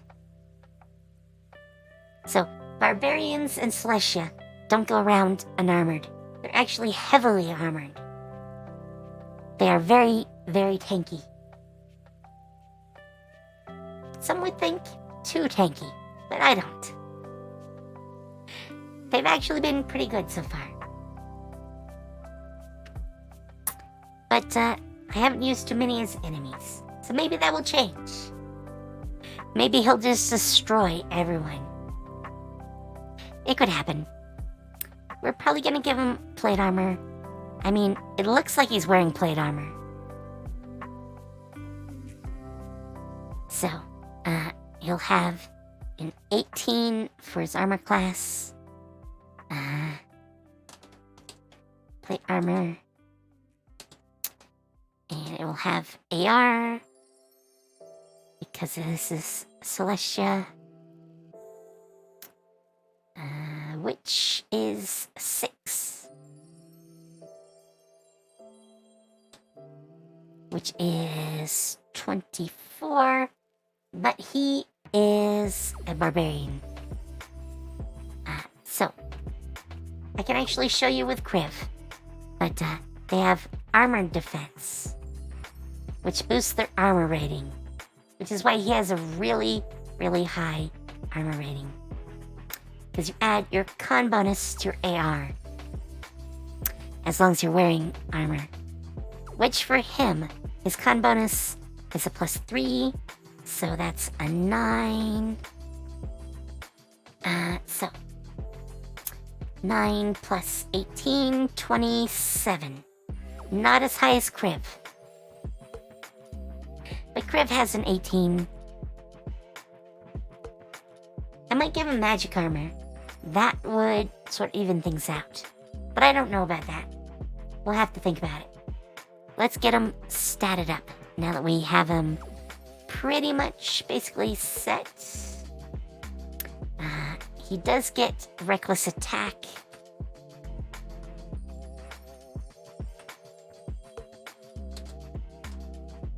So, Grunger can choose to gain advantage on his attacks by giving everyone else advantage against him.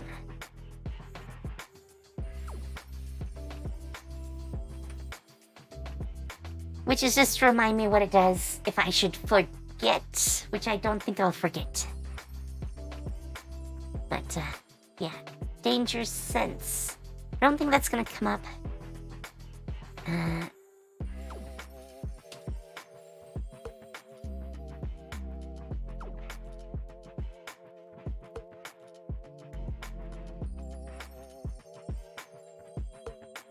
Oh, maybe it will.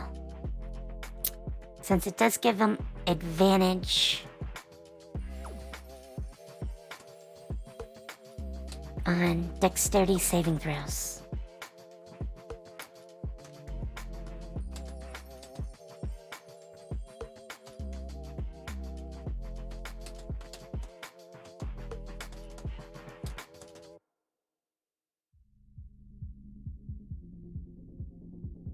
Yeah. I'm not gonna worry about the conditions.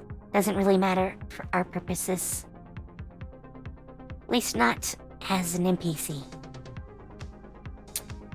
Natural knowledge doesn't really matter. Well, it does let us give him intimidation, which would be a 3, because he doesn't have a boost to charisma.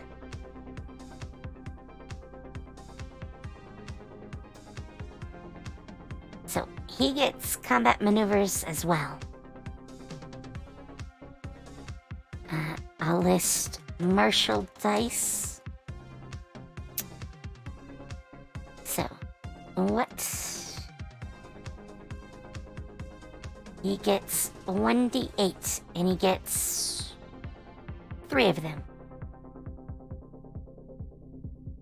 So, Granger has martial dice.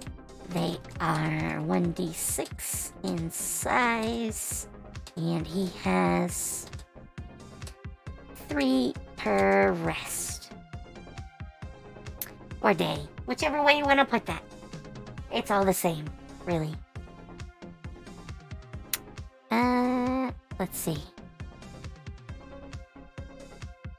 Extra attack, fast movement. Oh, that means he does have increased movement speed.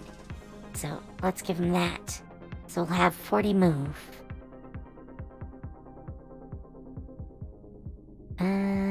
Anything else? Rage Surge.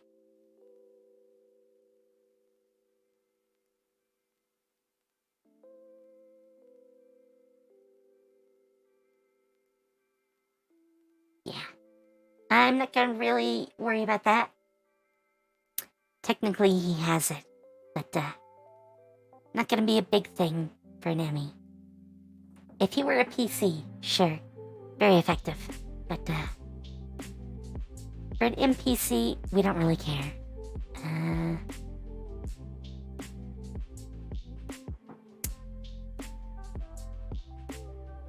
He almost gets brutal criticals. That'd be kind of nice.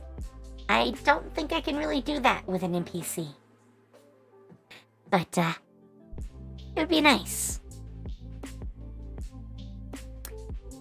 I might be able to, but I'd have to go into the, individual stats and probably find what I'm looking for. See, over here, I'm sure there's gotta be something that deals with criticals.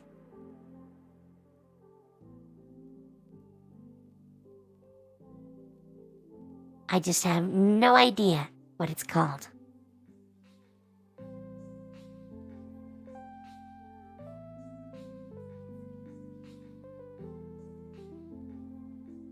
So, yeah, if I knew,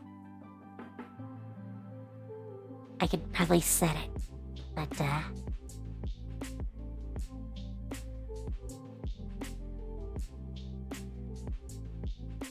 I do not know.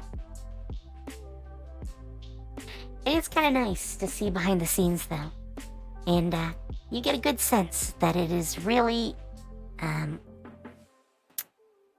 not quite as you tend to see it. Because it's just a database. You don't think of this as a database, really. But it is. So yeah, I don't think there's anything else we need to give him. Oh, his destroyer features.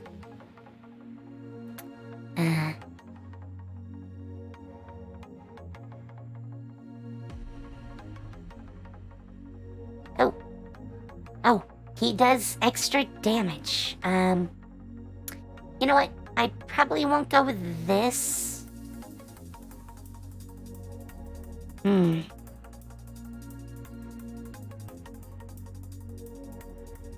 Yeah.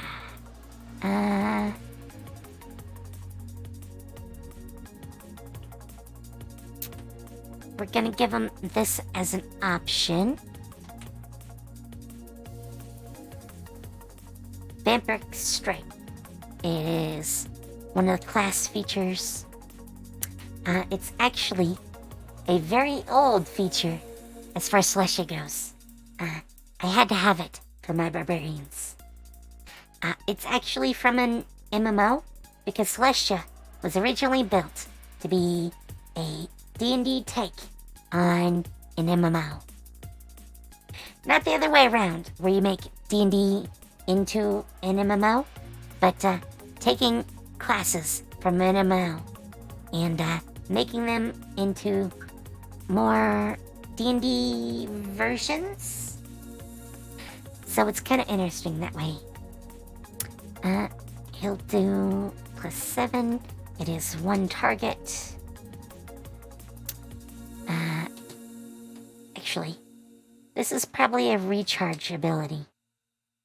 I'm gonna say 5 to 6. If he wasn't an NPC, it would be once per rest. But I want him to be able to do it several times.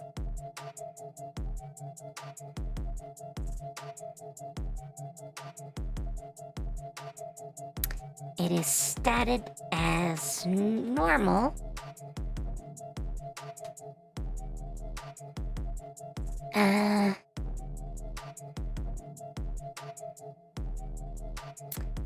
I'm actually gonna include the extra damage as well, which is 8 necrotic damage.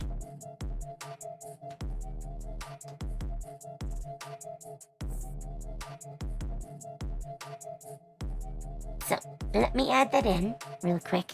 It's 15 to 26. Took me a sec.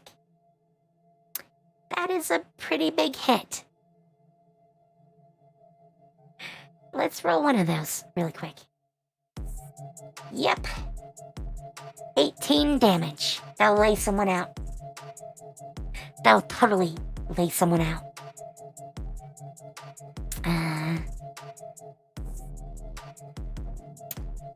Fringer heals for the same damage, same amount as he deals in damage.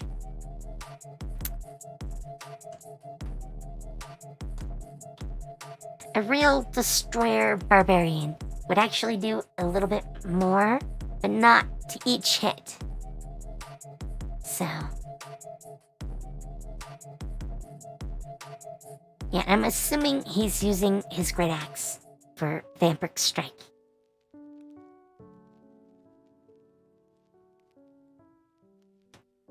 Actually, I'll make it 6. I don't want it to be too often. But, yeah, I mean, that's a decent heal. 15 to 26. He'll probably be taking a good bit of damage. Most of it should be dealt with his plate armor. But,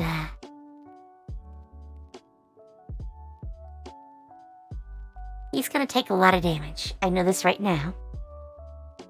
Oh, and he gets ground slam. Yeah, that is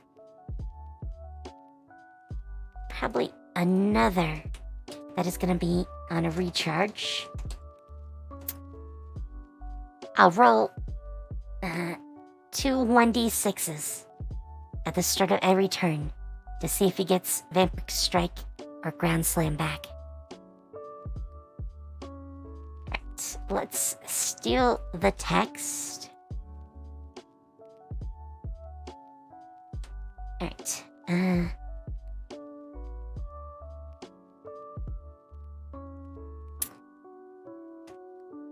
Grunger can make a leap up to 30 feet away from his starting point, and everyone within 10 feet of his landing site takes 1d6 plus 4 bludgeoning damage.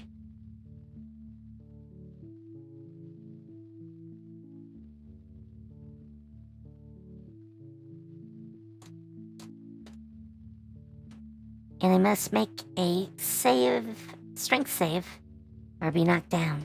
The DC is 15.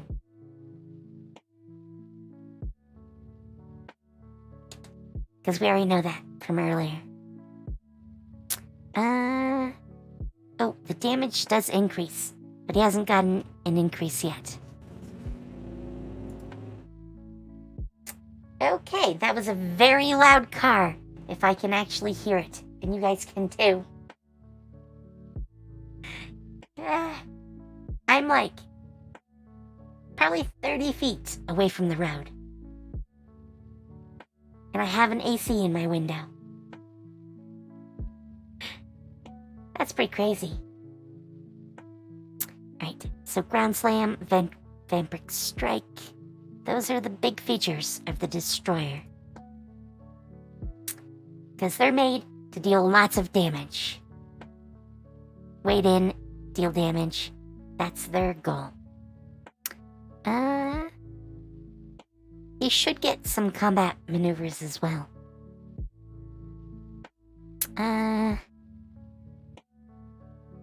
Wait, is there a shove down here?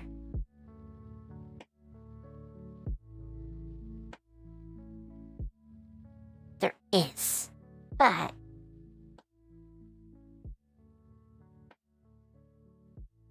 I want to be a bonus action.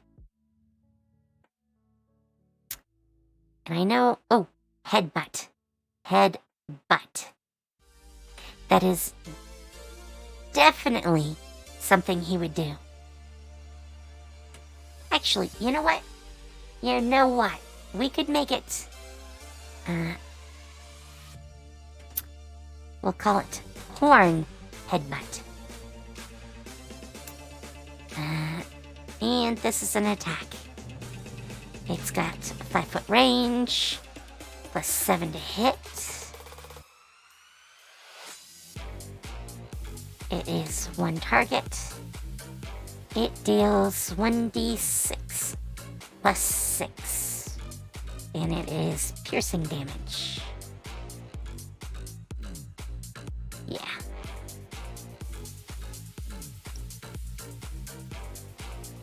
That way, I can move horns from over here. Because I don't really see him doing it, like, regularly as an attack. But I can see him using it as a bonus attack.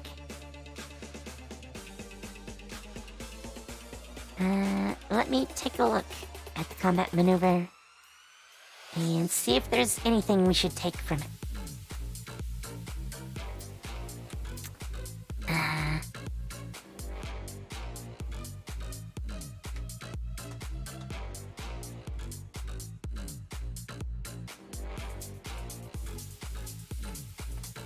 So, Grunger can attempt to bash the creature in the head with his own. Make a contested grapple check against the creature. On a success, the target takes... Ooh, that is bonus damage.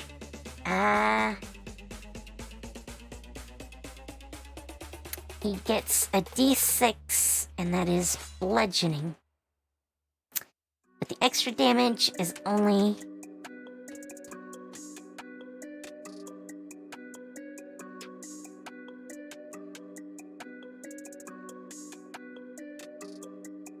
Okay. Alright. Well, there's 2 checks I guess you need to make. Because it's a contested grapple check for the extra damage, and then a second one to see if you're stunned, which is a Constitution save. And they're both contested. I haven't really done contested saves in Celestia before, but this is a good choice for that. And yeah, even if he technically misses, because it's a 2-part or 3-part sort of ability, there's a chance that some of the other effects will go off anyways. But we put it all into one, and it's a bonus action.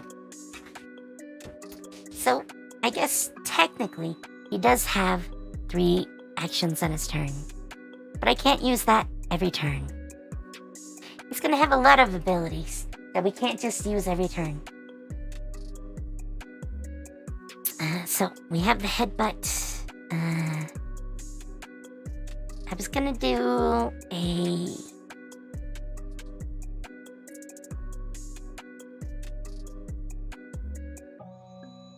another ability.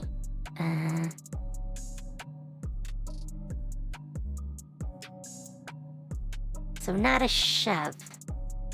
Oh, sundering. Yeah, I want to introduce sundering. So I'll give him sundering. I'll do it as a bonus attack.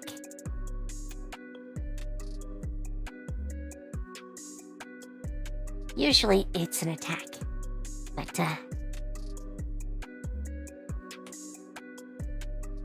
so Grunger can make can use a bonus action to make an attack designed to weaken the target's armor. This provides advantage. No, I'm changing the effect.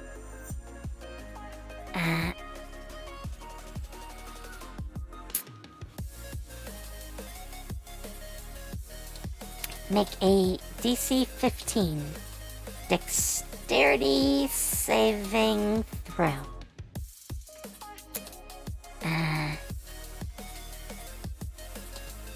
On a failure,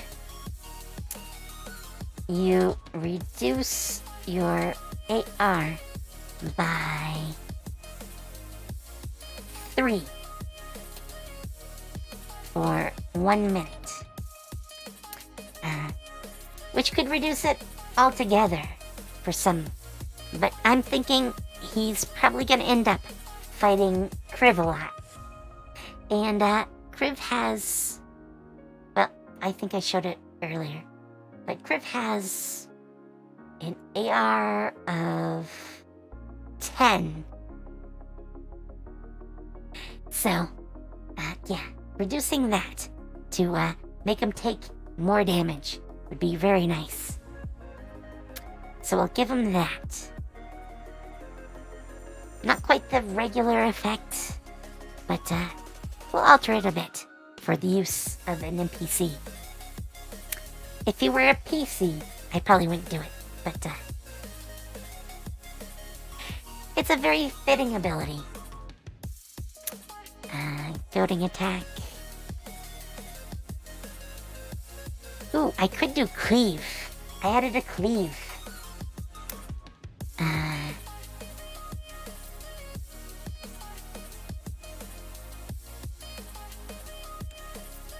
I would probably do it as a bonus attack again.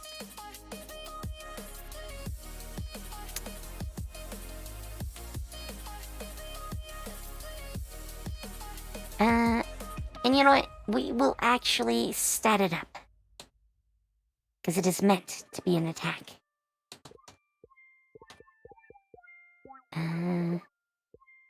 1d12 plus 6. That's slashing. 8 necrotic.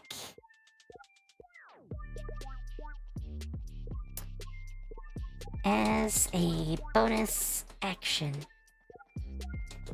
Granger can make one attack against an enemy within 5 feet of him that he has not attacked on that turn. Which is the effect of Cleave. You can make one attack against another enemy standing next to the one you're fighting. So it's good if you're surrounded. That's basically the use. Which is why it's perfect for barbarians. Yeah, I kind of like him now. I mean, I liked him all the time, but he's gonna be a beefy boy with a lot of options. Gonna have to pick up his own wrecking ball though. I kinda like how he just tosses a wrecking ball around. So, yeah, that should be it for our barbarian. He's doing a lot of damage. So I don't know if you've ever seen it, but there is a page in the DM's guide where it talks about what the amount of damage per round an enemy should do. And even though they're technically only CR3, they're gonna be balanced as if they were CR8. Which is why most of them have +7 attack and do around 50 damage per turn.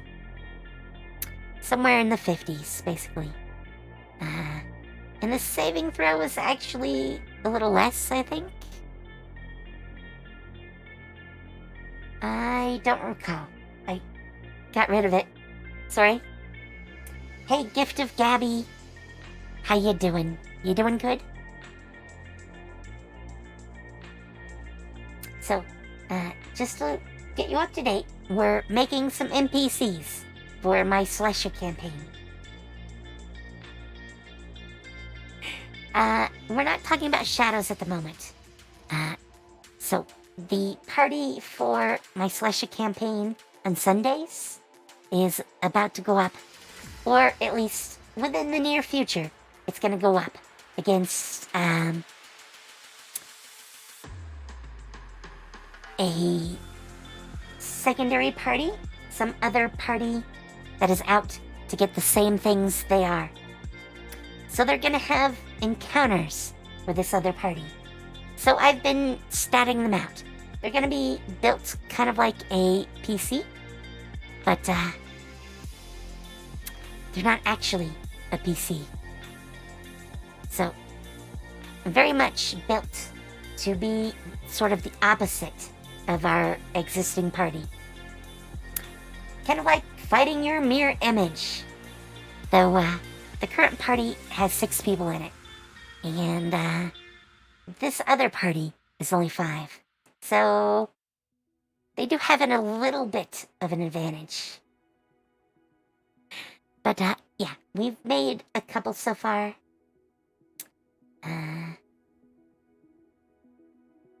We have Kestrel, who is a rogue, a swashbuckler rogue. And we have Minxie, who is a lancer fighter, and Granger, who is a destroyer barbarian. Now I think I'm on Sarah Harper, who is a elven trickster bard. Not exactly your typical elven trickster bard, but should be interesting. I think I'm gonna give her some custom items. She'll use hand crossbows, and she's gonna be a crossbow expert. So it should be pretty wild, pretty wild. She is very charismatic. And she's also pretty smart. And she is very agile. Not the most constitution. And she's not very strong. And she has not that much for wisdom. I'll give her a 12 in wisdom. Just to toss those around. Yeah, she has a lot of skills she's gonna need. Because to cast magic in Celestia, she needs int. She wants charisma, because she's gonna have a lot of simple abilities. And high dex, because her main thing is gonna be hand crossbows. Where is... There it is. Alright, bard sheet. They get dexterity and charisma. At least in Celestia. And I'm pretty sure they're a +3. Yes, +3 proficiency bonus. I think it was dexterity and charisma. Correct me if I was wrong. Yes, dexterity, charisma. Any 3 skills. And jack of all trades. Which is going to be half bonus. Anything I don't pick. Performance is going to have +3. Persuasion is a +3.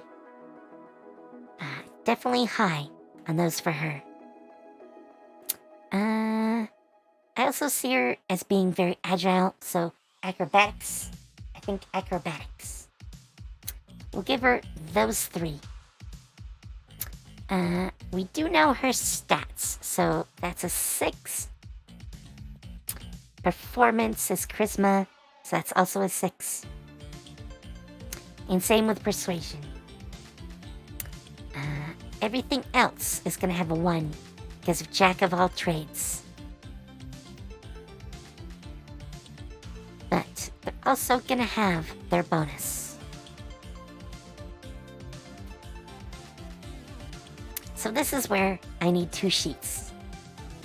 So I don't get it wrong. I can't actually see what that is. Was that wisdom? Okay, that is wisdom. I'm not really sure why animal handling is wisdom. That doesn't really seem wise to me. But that will give her 2. Arcana is int. That's a 3. Athletics. That's a +1. Deception, +4. History.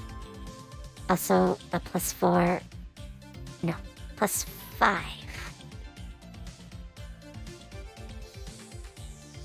Wait. No. +1 plus an extra 2 for 3. Sorry. My brain. We've been at this a while. I'm getting my numbers confused. Insight is wisdom, so 2. Intimidation, so 4. Investigation is a 3. Medicine. Wisdom, 2. Nature is int, so that's a 3. Perception is a 2. Religion, 3. Sleight of hand, 4. Stealth, 4. Survival, 2. Yeah, that's the problem with bards. They're good, kind of, at everything.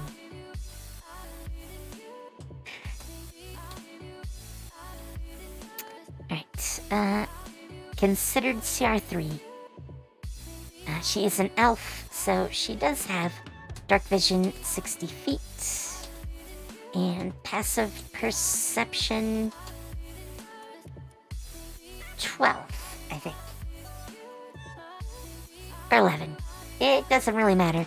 I don't think it's gonna come up. Maybe it will, and I'm just wrong.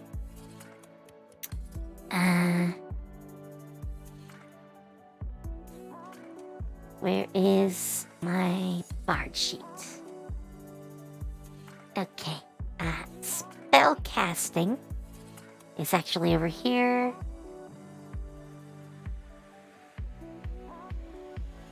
She is 8, so 4 and 3, which I think I already got.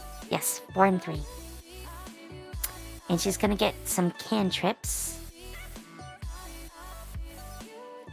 Oh, I can probably get rid of that now.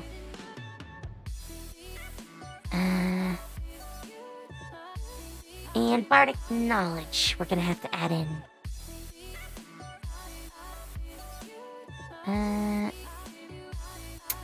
Bardic knowledge,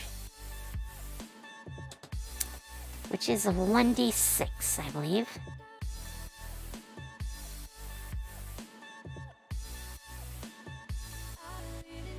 Oh, no, it would be an 8. So d8.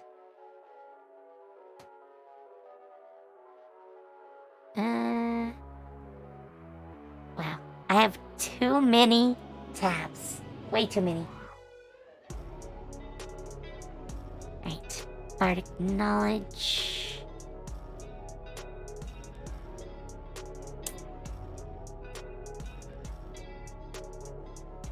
Oh, it is a bonus action. So I'll include that as bonus actions. How many do they get, though? Oh, proficiency bonus.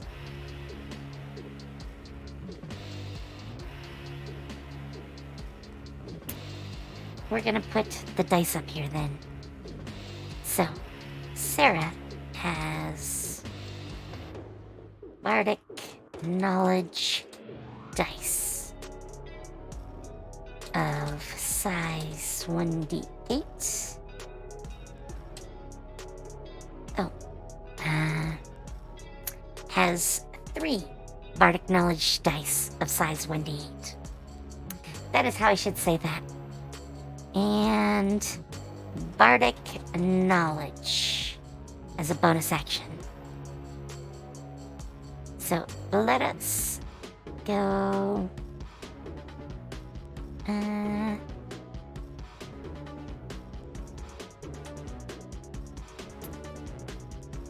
As a bonus action, Sarah can inspire with bardic knowledge.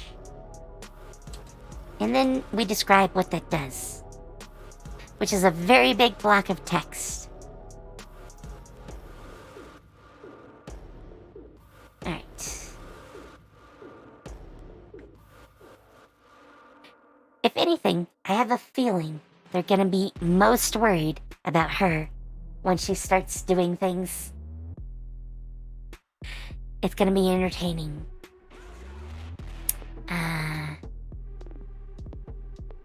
She gets d8s. I should probably do her HP while I'm thinking about it.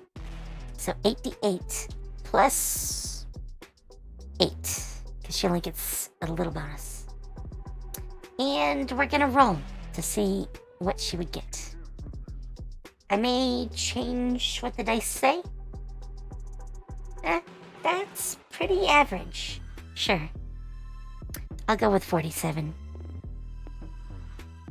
We're gonna have to give her armor, too. I don't know what I'm gonna have her wear as armor. Her outfit is not really traditional armor. But let's head back to the bard. Ooh, they get expertise. And versatility, which I don't really care about.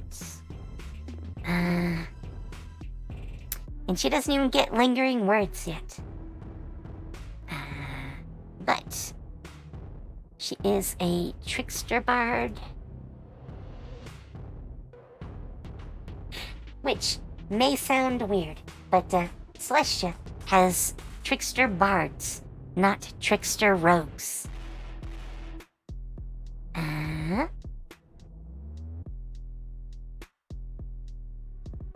We don't really care that she knows about thieves' tools. And probably thieves can't, too. I would assume.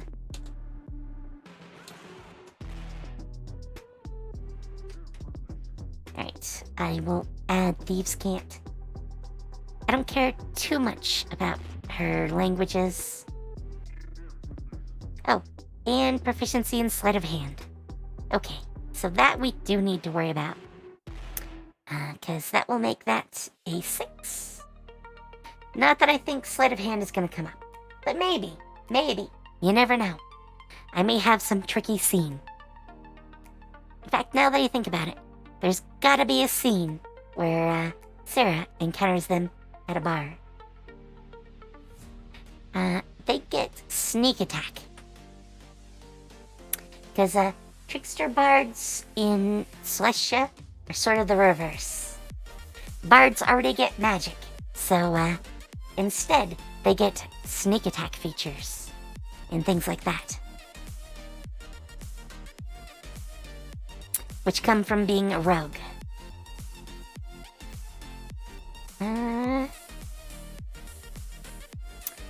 We already did sneak attack for Kestrel.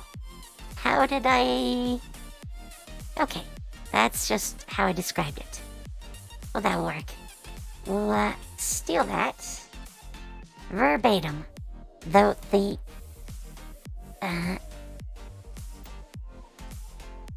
sneak attack itself is a lot less for trickster bard. Alright, alright, and oh yeah, mage hand. I need to start putting on some spells.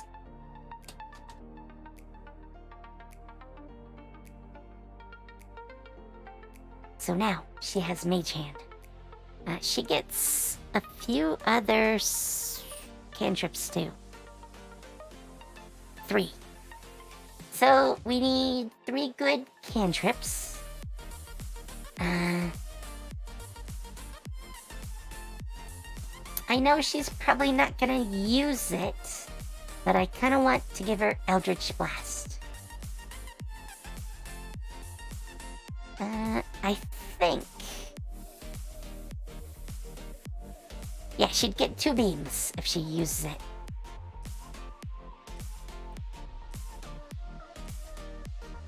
I'm not actually sure it will do it, but, yeah, I'd probably have to just roll it twice. I'm not even sure how we would do that, but, we'll work on it.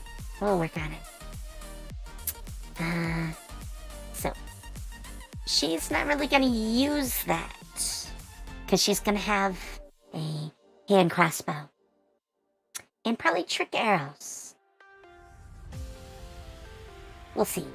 I'll have to think about that. I kind of like the idea of trick arrows, though. So. You know what? She does have access to guidance. So I'm gonna give her guidance. Let's see. She has dark vision, so probably not light. I do have my spell master list for cantrips.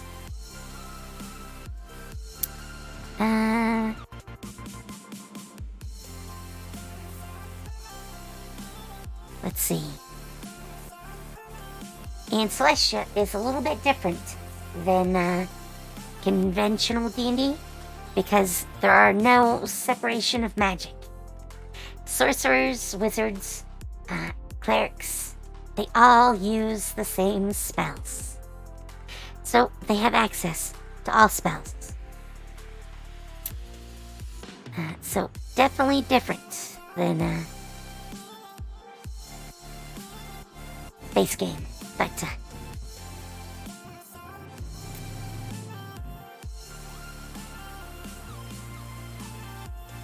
oh yeah, she got Mage Hand, Eldritch Bolt or Eldritch Blast,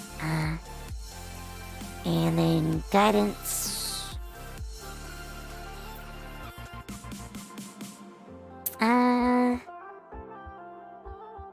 I want to give her something else, but I'm not sure.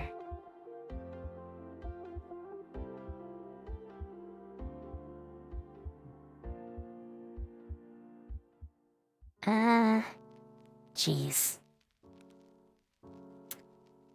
I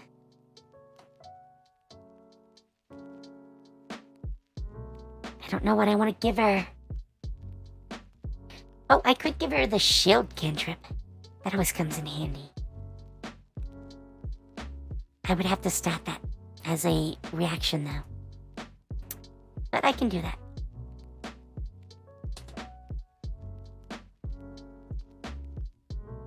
So, shield cantrip is something I came up with. And it is basically the same thing as shield block, which is a ability for fighters or anyone else who wants to take expertise in shield.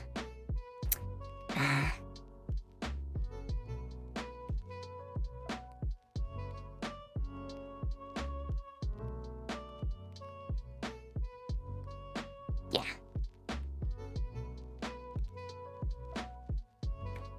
Technically, there should be an amount for this.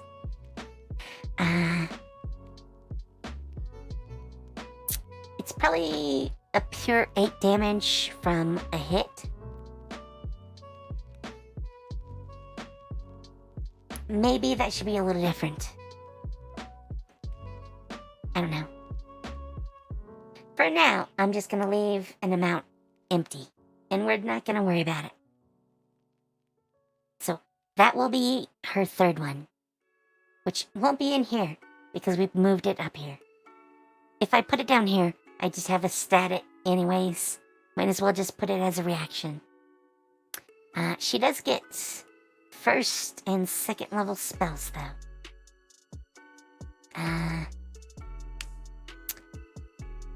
Maybe Mage Armor? That would probably be good for her. I don't think she's really going to use much in the way of armor.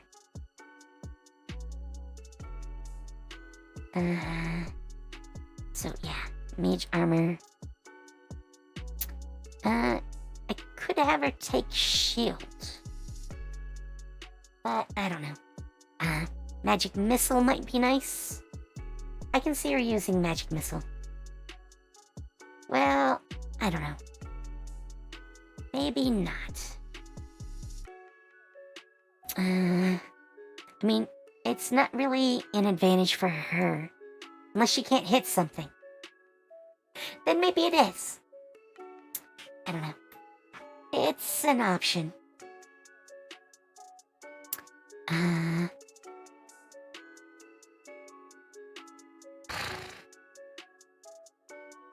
Sleep, maybe? No. I mean, good for low-level enemies, not so much the party. I don't even think you could sleep any of them. They're a little too strong. Tendrils. That would be a good spell, but I'll probably have to add it. Alright, Tendrils. And I'll just write the spell. It is Conjuration, Casting Time. I wish I could just write them straight in. Oh, it's Necromancy. You know what? I don't really think it's Necromancy.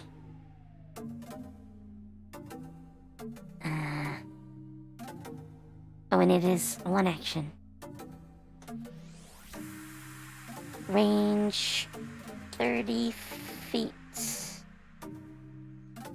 It is a line.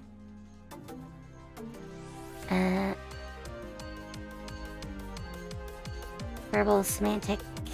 Yes. No material. It is not concentration. That is the full text. Spellcasting ability is intelligence.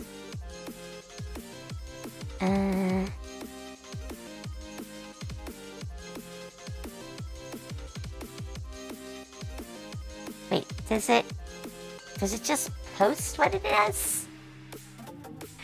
Okay, well, I thought it would actually... Oh, no. It's an attack. So, damage. 2d4. Type is force. It also does... Nope. Saving throw. Constitution.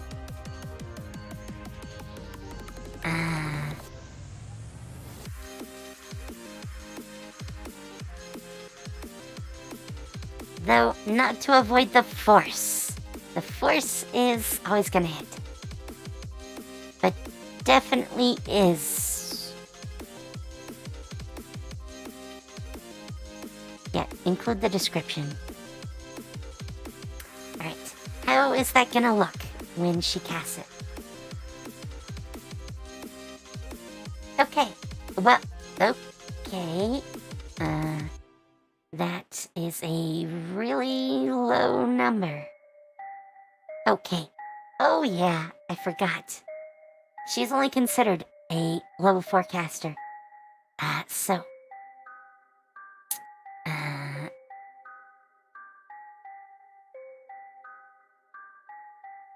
You know what? Probably a little much. We'll make it, there.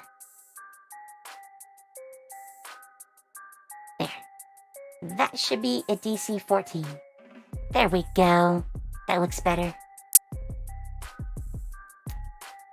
Not much damage that time. 2d4 isn't great, but it is a line attack. So everyone hit in a line. Very helpful. Very helpful. At least in certain circumstances. Thunder Wave could be nice.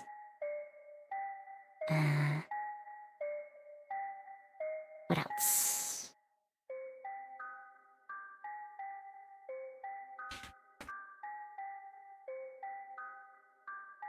Ooh, she could bless. That could be good.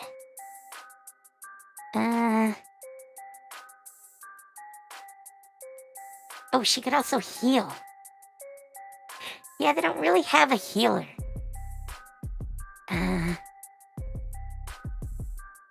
So, let's go with bless.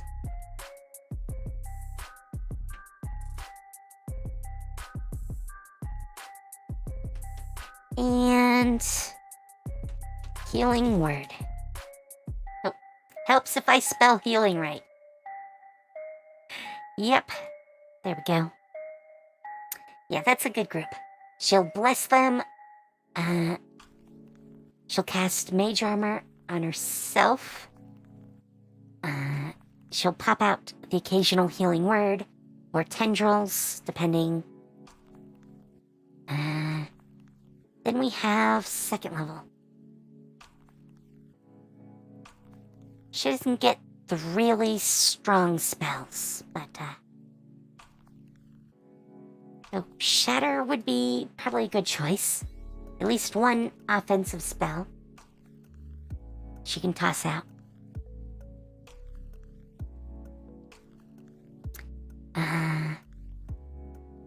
Silence. I don't know. Usually I would pick up something like Prayer of Healing, but as NPCs, it's not really useful. Spider Climb, maybe. Spider Climb could be pretty good. Give her some options. Maybe Web.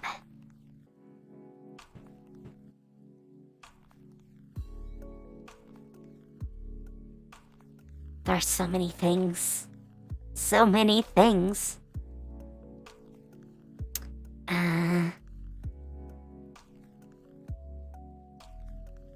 Or blur. Blur would be nice. You know what? I think blur is concentration. But maybe... Yeah, it's concentration.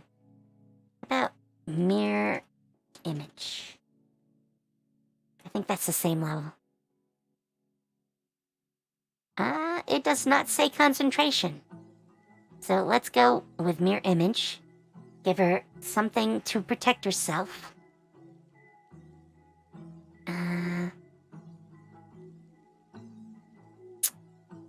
Let's see. There was something else I looked at, and I completely forgot. It's always good when I do that.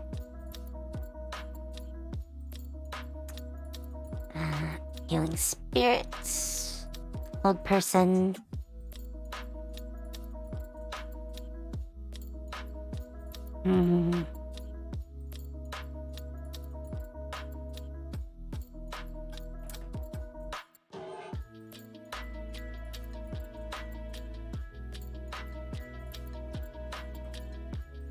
Finding ice.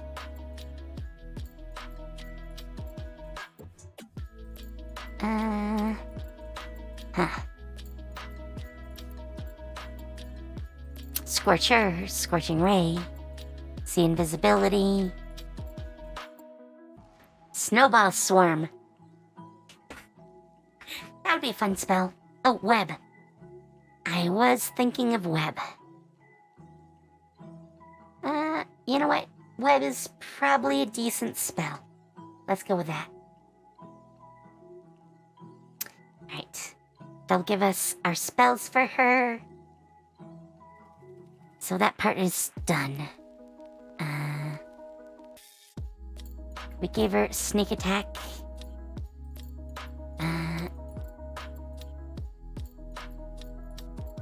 I don't think any of this really matters too much.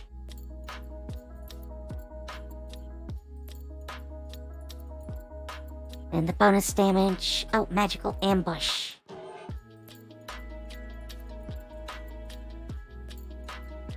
I should probably note that.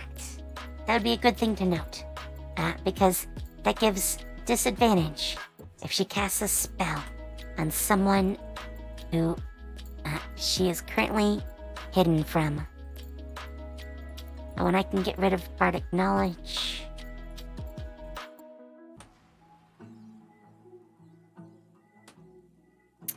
If Sarah is hidden from a creature when she casts a spell on it, the creature has disadvantage on any saving throw it makes against that spell. Very useful. Oh, wait. Did I screw that up?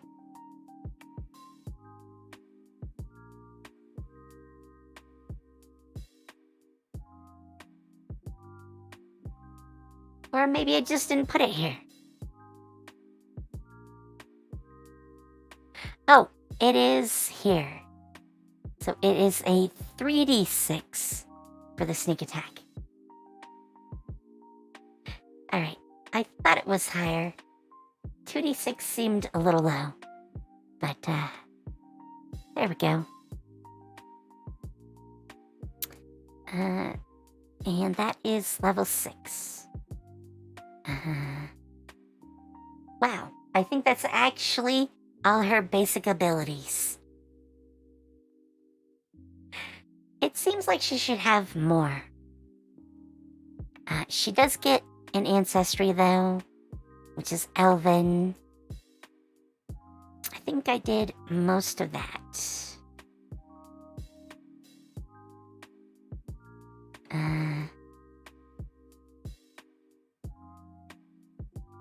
I'm just gonna say she has immunity to conditions of charmed and sleep. Not that I think those are gonna come up, but just in case. Oh, and she knows one more cantrip. And there are a lot of elven advanced racial traits, which she could have 2 of at this point.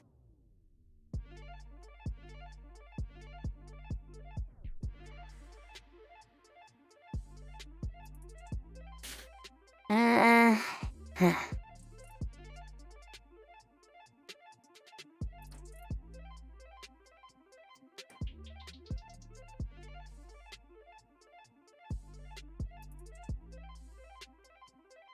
You know what? I think I'll give her fake glamour.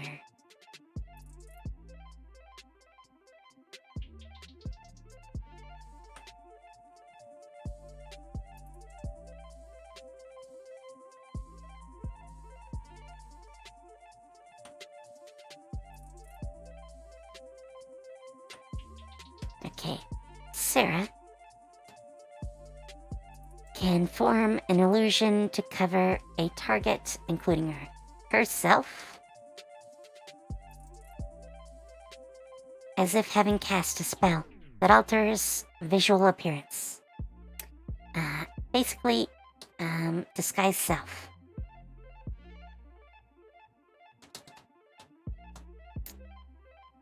Right.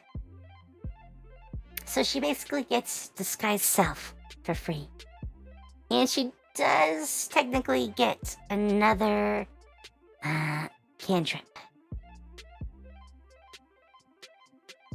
I don't really know what other cantrip she should get.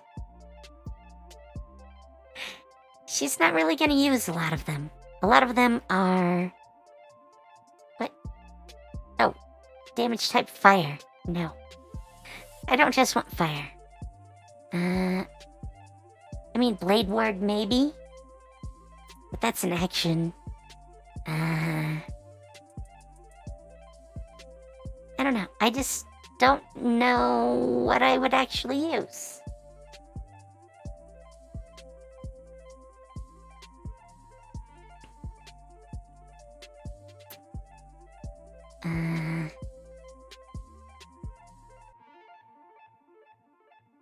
Wow. I mean, maybe minor illusion? Or, well, I don't know. I just,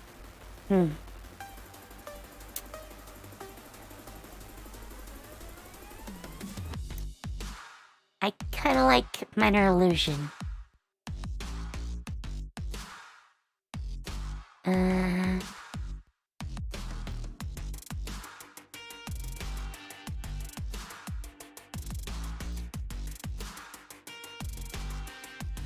Actually, you know what? I think what I'm gonna do is, as a bonus action, she's going to be able to use,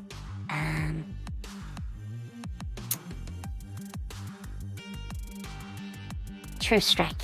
That's what I was trying to think of. I know usually you can't, but this True Strike is, let's see, a bonus action.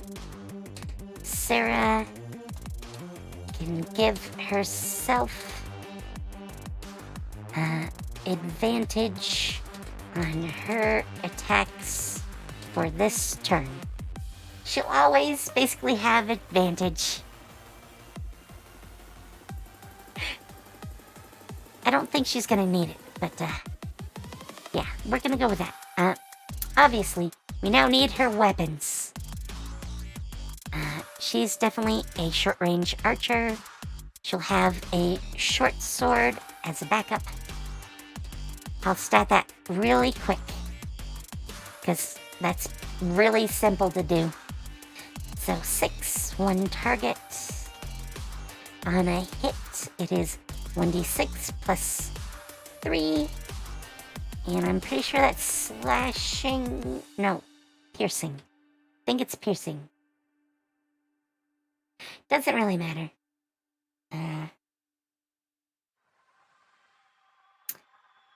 Right. Her other thing is a hand crossbow. It's not gonna be a normal one though. But let me go grab hand crossbow from here. 3120. 3120. That's feet. Bonus is 6. 1 target. Alright, where is my sheet? It is only 1d4. Yeah, I think she definitely needs special ones.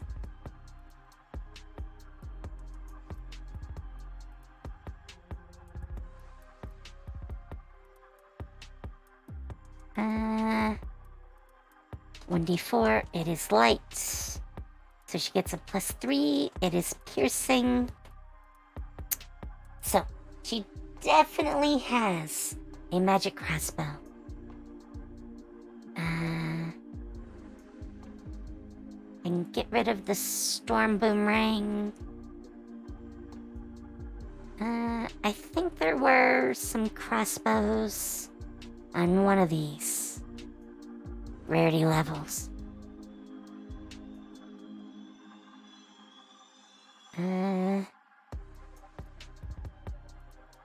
Crystal blade, daggers.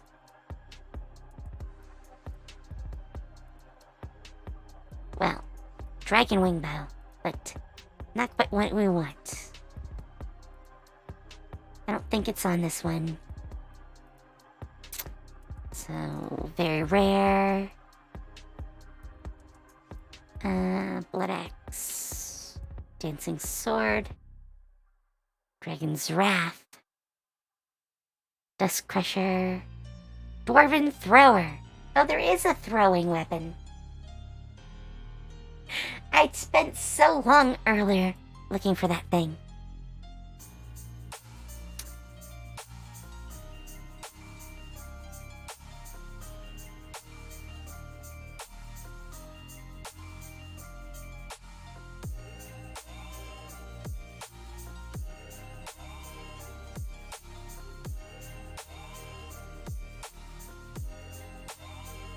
See, that is very strong. I'm kind of considering that.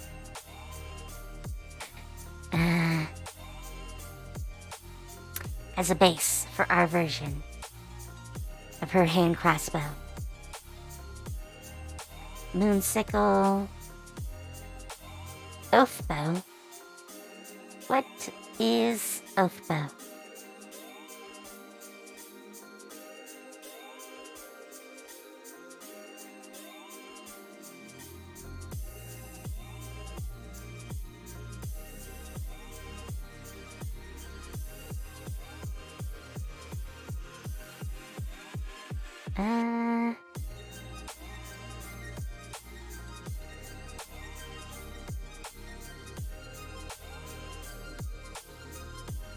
Oh wow, that is a lot of extra damage.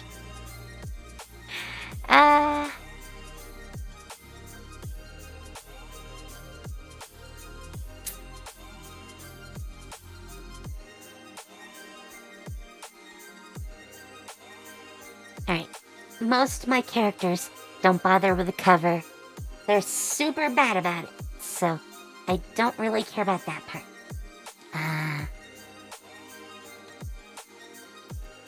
3d6 though, with force damage. Because I'm pretty sure it's going to be force in this case. I don't know. Yeah, it said piercing here. I'll make it... Sarah can choose a target to be a sworn enemy. Oops.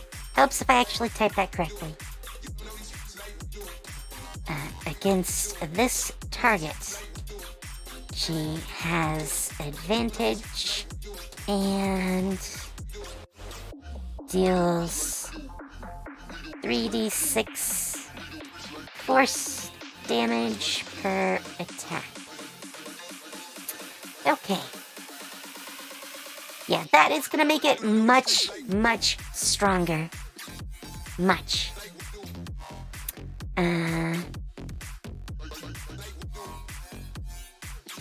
Sorry. Getting into the music. So. Yeah, she'll have to pick who she wants as an enemy. But I think that works.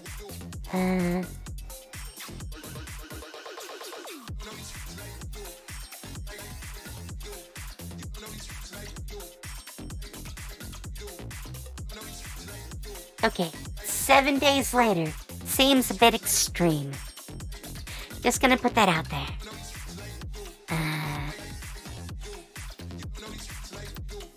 Yeah, none of my players are, crossbow wielders, so I don't think anyone would actually take the spell.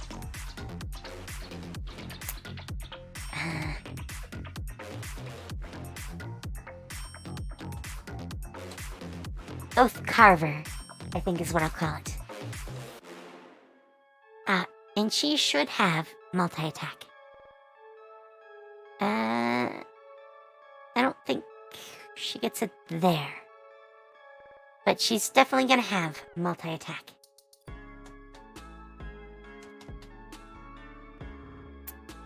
Sarah gets 2 attacks per turn.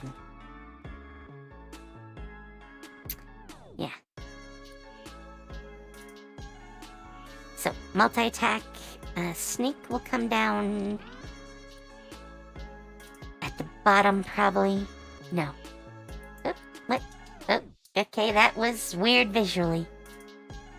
So, she's normally going to be using the hand crossbow. The short swords for backup. Oh, and I think that had bonus on hit. Or did it not? Was it a +1 weapon or something? No. It just had a advantage. Well, advantage is very strong. Let's take a look. We'll do 2 attacks. 1. Okay. She got a 25 on her first attack. And getting pretty low rolls for the base. But the force damage pretty much makes up for that. That is a lot of force damage. I still kind of want her to have, it's like trick arrows. But I just noticed it's getting super late. So, I think I'm gonna put her away for now. And, I'll come back to her later. We still have Raspian to work on for the party. But I need to go make dinner. So we are going to find someone to raid. I hope you guys had fun. Who is on?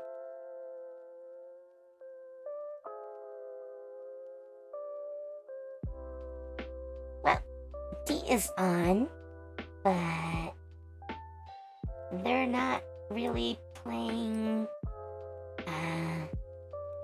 or doing anything RPG related, which is a little bit weird for them.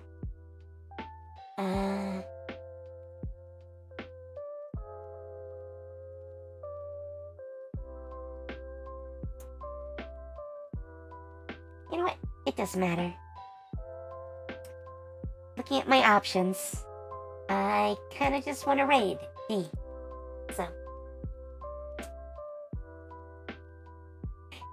let's go and raid her.